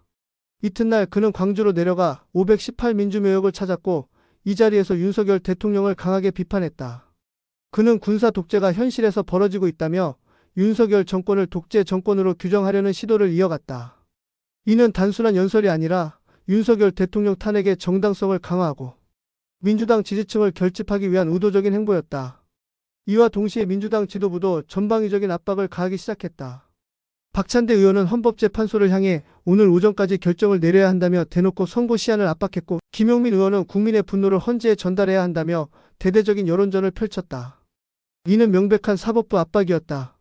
헌법재판소가 원래 예정된 심리 일정을 유지하는 것이 아니라 민주당이 원하는 방향대로 속도를 내도록 강요하는 전략이었던 것이다. 민주당의 이러한 움직임을 보면 탄핵 심판, 선고를 앞당기기 위한 물밑 작업이 활발하게 이루어지고 있다는 점을 쉽게 짐작할 수 있다. 과거에도 이재명 대표는 대법원 권순일 전 대법관과 접촉하여 공직선거법 위반 판결을 유리하게 이끌었던 전력이 있다. 이러한 사례를 고려하면 민주당이 헌법재판소 재판관들에게도 직접적인 접촉을 시도했을 가능성을 배제할 수 없다. 민주당의 입장에서 헌법재판소가 정치적 부담을 느끼도록 만들고 재판관들이 국민의 뜻이라는 명분하에 탄핵을 신속하게 결정하도록 유도하는 것이 가장 효과적인 전략일 것이기 때문이다. 한편 보수 진영에서는 민주당의 이 같은 움직임을 강하게 비판하며 탄핵을 서두르는 것은 헌법재판소에 대한 부당한 압박이자 사법부의 독립성을 해치는 행위라고 경고하고 있다. 국민의힘 측에서는 헌법재판소는 법과 원칙에 따라 심리를 진행해야 하며 특정 세력의 정치적 압박에 굴복해서는 안 된다고 주장했다. 보수 성향의 헌법학자들도 민주당의 압박 행태를 우려하며 탄핵 심판이 정치적 공세로 변질되면 대한민국의 법치주의가 무너지는 위험한 선례를 남길 것이라고 경고했다. 과연 헌법재판소는 민주당의 압박 속에서도 독립적인 결정을 내릴 수 있을까? 3월 26일은 점점 가까워지고 있다. 그날이 오면 대한민국 정치의 거대한 격변이 불가피할 것이다.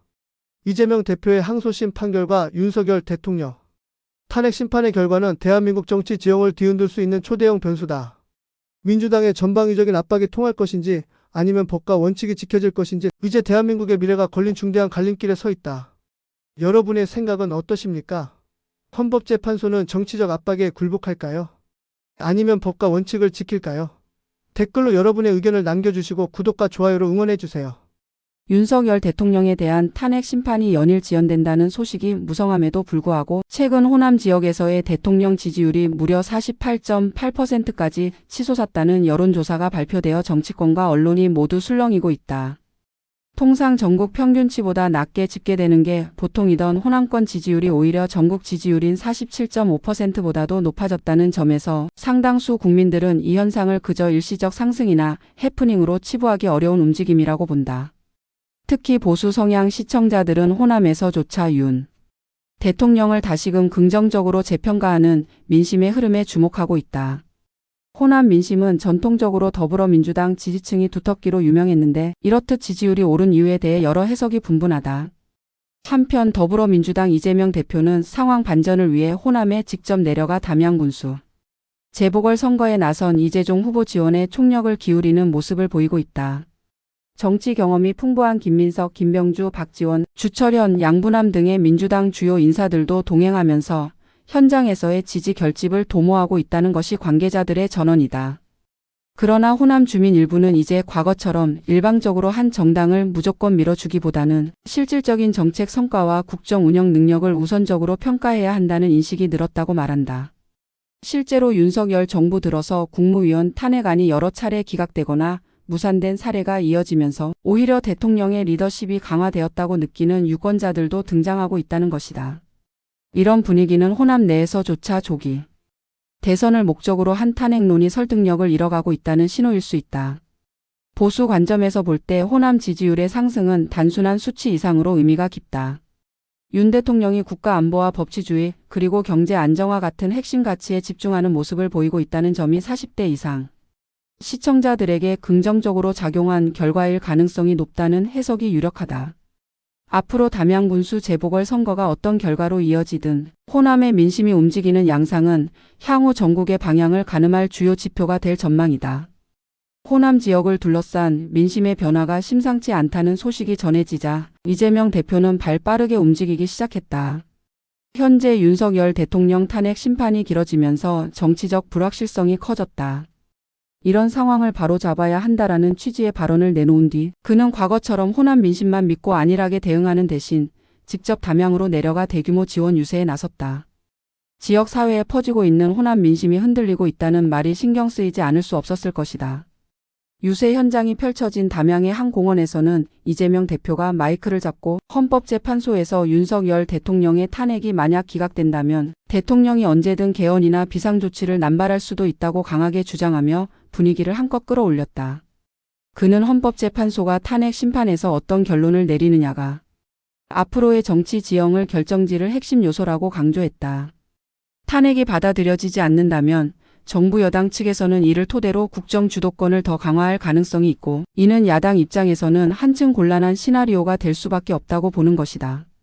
그러나 공원에 모인 군중들의 반응이 과거 민주당이 전성기를 구가하던 때와 달랐다는 점도 주목할 만하다. 이재명 대표가 더 늦기 전에 민심을 돌이키자라는 메시지를 분명히 하면서도 주민들 중 일부는 윤석열 대통령이 최근 인사를 교체하고 국무위원 탄핵 소송 일부가 줄줄이 기각되면서 정부의 동력이 오히려 살아났다고 평가하는 목소리를 내놓았다. 과거 같았으면 민주당을 향해 당연히 열렬한 환영을 보내며 응원했을 사람들이 오히려 혹시 지금 야당이 너무 무리하게 탄핵에 올인하는 것 아니냐는 식의 반문을 던지기도 했다는 후문이다. 보수적으로 접근하는 시각에서 보면 이는 호남을 비롯한 일부 지역민들이 지금의 정치적 혼란을 계속 부추기는 것은 국가적으로도 좋지 않다는 판단을 내린 결과로도 해석할 수 있을 것이다. 무엇보다 최근 서울에서 벌어진 여러 탄핵 소추 시도가 모조리 기각되었다는 사실이 보수 지지층을 결집시키는 요인이 되었을 가능성이 높다. 예컨대 한덕수 국무총리를 비롯해 최재해 감사원장 그리고 송경우 서울중앙지검장 등 각종 인사들이 야당의 탄핵 소추 대상으로 지목되었음에도 불구하고 법적 절차적 단계에서 어려움이 이어지면서 전부 무산되는 결과를 낳았다. 이런 흐름은 곧 추가로 대통령에 대한 탄핵이 인용될 가능성이 상당히 낮아졌다라는 세간의 관측으로 이어졌고, 자연스럽게 정부와 여당 입장에서는 국정 운용 전반에 새로운 활력을 얻었다고 보는 시각이 강해졌다. 호남에서조차 이러한 인식이 일부 공유되기 시작하면서 더불어민주당 내부와 이재명 대표 측에서는 위기감을 느낄 수밖에 없다는 것이다.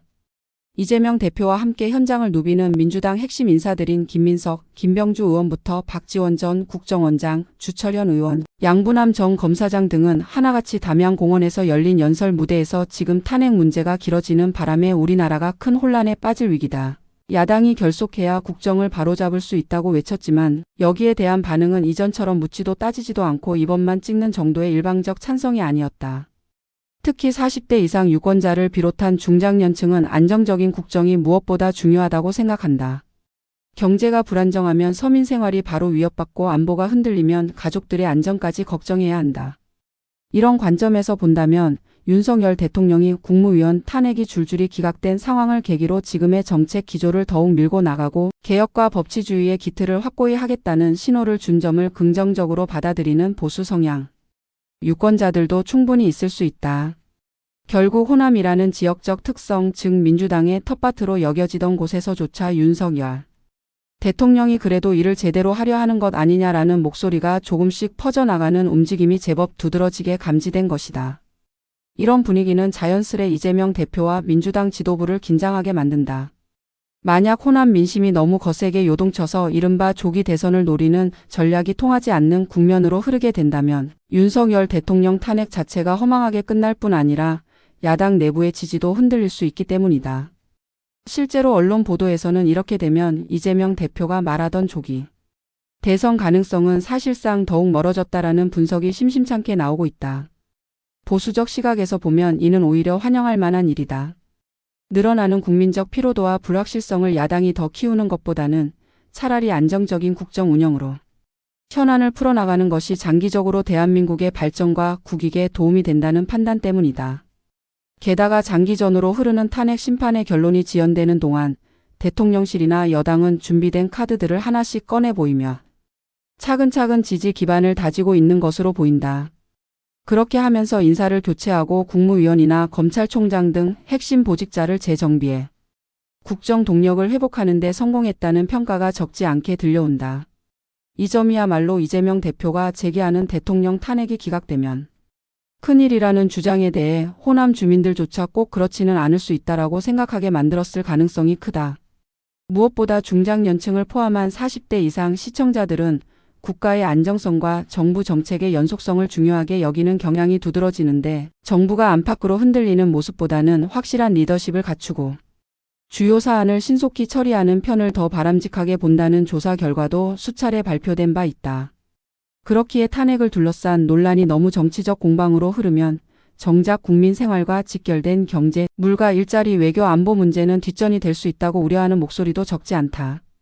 결국 이처럼 보수 진영에서는 민생 안정이 우선이고 정치는 그 다음이라는 주장이 설득력을 얻고 있으며 호남에서조차 이와 같은 관점이 확산되고 있다는 것 자체가 이재명 대표와 민주당으로서는 당혹스러울 수밖에 없다.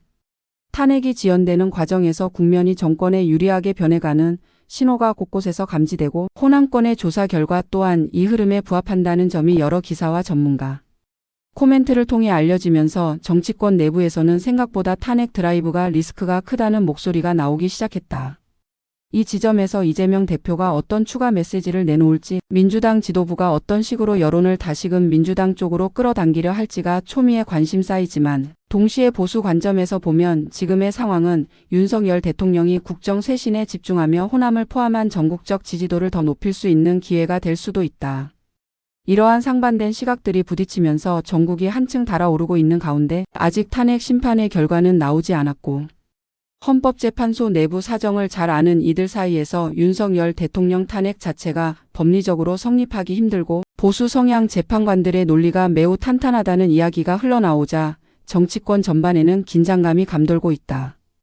야당 대표인 이재명 역시 이러한 분위기를 모르지 않을 터이니 결국 호남 민심부터 재정비하고 민주당 핵심 지지층을 결집시키는 작업이 시급하다고 판단했을 것이다. 실제로 담양군수 재보궐선거 지원 유세 현장을 들여다보면 이재명 대표가 단상에 올라 강한 어조의 비판을 쏟아내는 모습이 어느 때보다 절박해 보인다는 평가가 나온다. 그는 윤석열 대통령이 탄핵을 피할 가능성이 커질수록 야당 입장에서는 설 자리가 줄어든다는 점을 강조하며 호남을 사수하지 못하면 민주당 전체가 흔들릴 수 있다고 역설하고 있다는 후문이다. 이재명 대표가 여론을 되돌리기 위해 마이크를 잡을 때 주위에서는 김민석 의원과 김병주 의원도 목소리를 높였다. 이들은 담양 주민들에게 이번 담양 선거는 단순히 지역 이슈가 아니라 전국적인 민심이 어디로 향하는지를 보여주는 바로미터라는 주장을 폈다. 국민에게 임기 초반부터 탄핵론이 불거진 대통령은 흔치 않다며 이렇게 시끄러운 전국이 계속되는 것은 국정 혼란만 가중시키는 일이라는 점을 강조하려는 듯했다. 그러나 보수적 관점에서 볼 때 실제 호남 주민들의 생각은 과거와 사뭇 다르다는 분석도 제기된다. 과거라면 민주당에 대한 무조건적 신뢰를 외치며 탄핵 분위기에 불을 지폈을 법한 지지자들 중 일부가 오히려 정말로 탄핵이 국정 안정보다 중요한가라고 되묻고 있다는 것이다. 이런 기류는 헌법재판소가 만약 윤 대통령 측의 논리를 더 납득할 만하다고 판단하여 탄핵을 기각하게 된다면 야당의 탄핵 역풍이 더 커질 수 있음을 시사한다. 실제로 담양의 유세 현장에서 이재명 대표가 국민의 시선, 헌법재판소의 판결, 그리고 윤석열 정부의 행보를 동시에 비판하며 목소리를 높일 때 대중들 사이에서는 그렇다면 과연 지금 시점에서 가장 시급한 문제는 무엇인가를 되짚는 반응도 나왔다고 한다.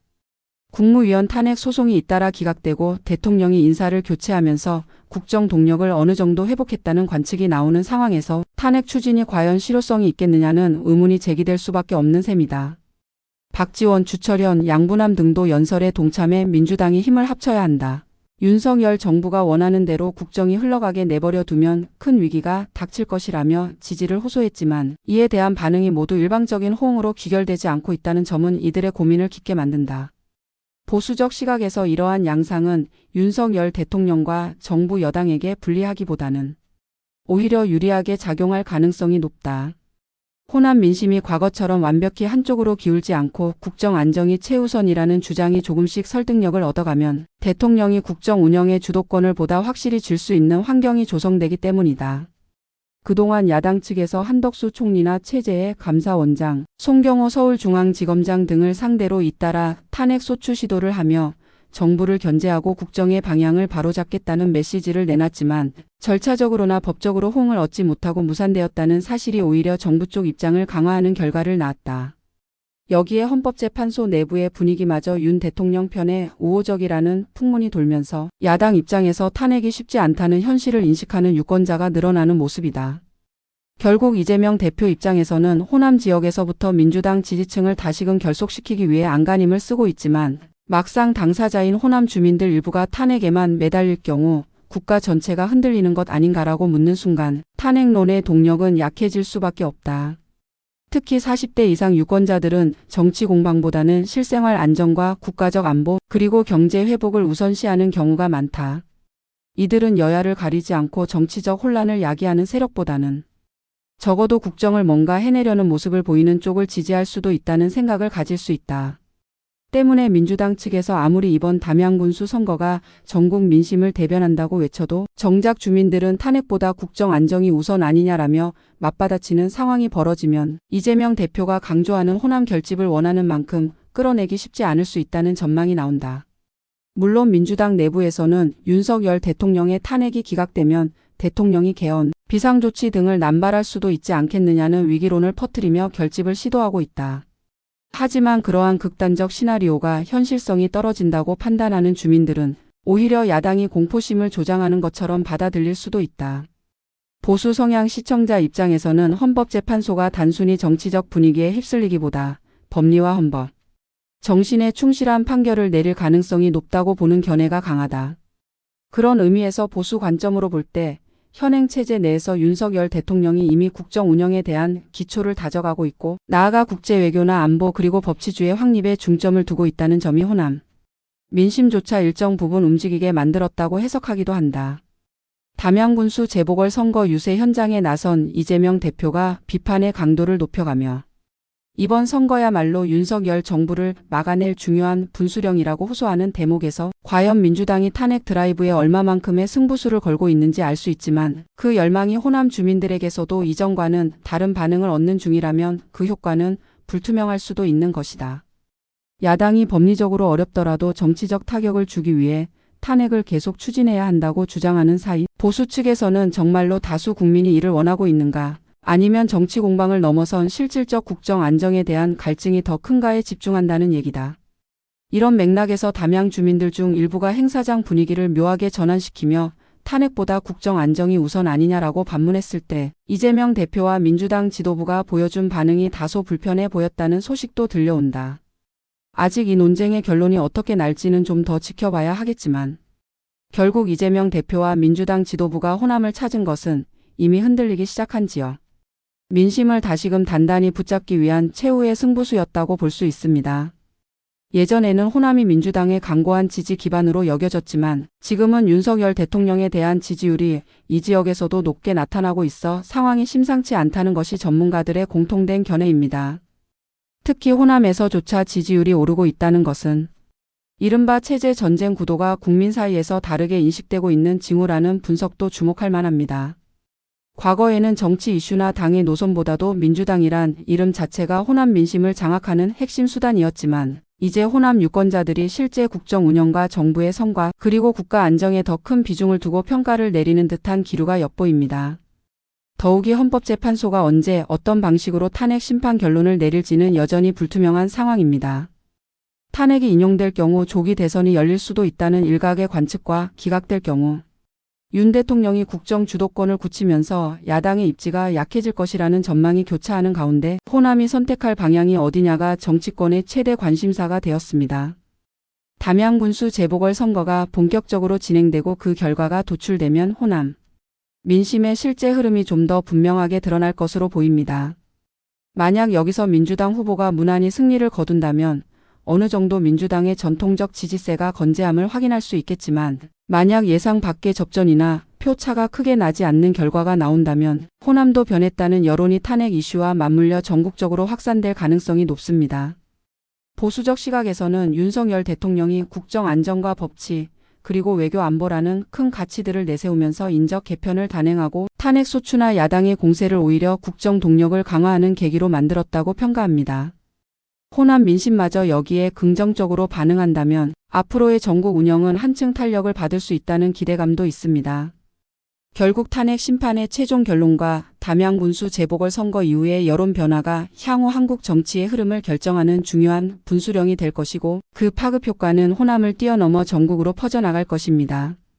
마치 체스판의 마지막 한 수를 바라보는 듯한 긴장감 속에서 이재명 대표와 민주당 지도부는 어떻게든 호남 지지층을 다시 결속시키려 애쓰고 윤석열 대통령과 정부 여당은 이번 기회를 통해 전국적 지지를 더욱 굳건히 하겠다는 구상을 갖고 있는 듯합니다. 이제 모든 것은 시간이 말해줄 것이며 이 같은 치열한 정치 현장은 유권자들이 각자의 판단을 내리는 또 하나의 근거가 될 것입니다. 앞으로도 이 상황이 어떻게 전개될지 궁금하시다면 채널을 꼭 구독해 주시고 영상이 도움이 되셨다면 좋아요도 부탁드립니다. 시청해 주셔서 감사합니다.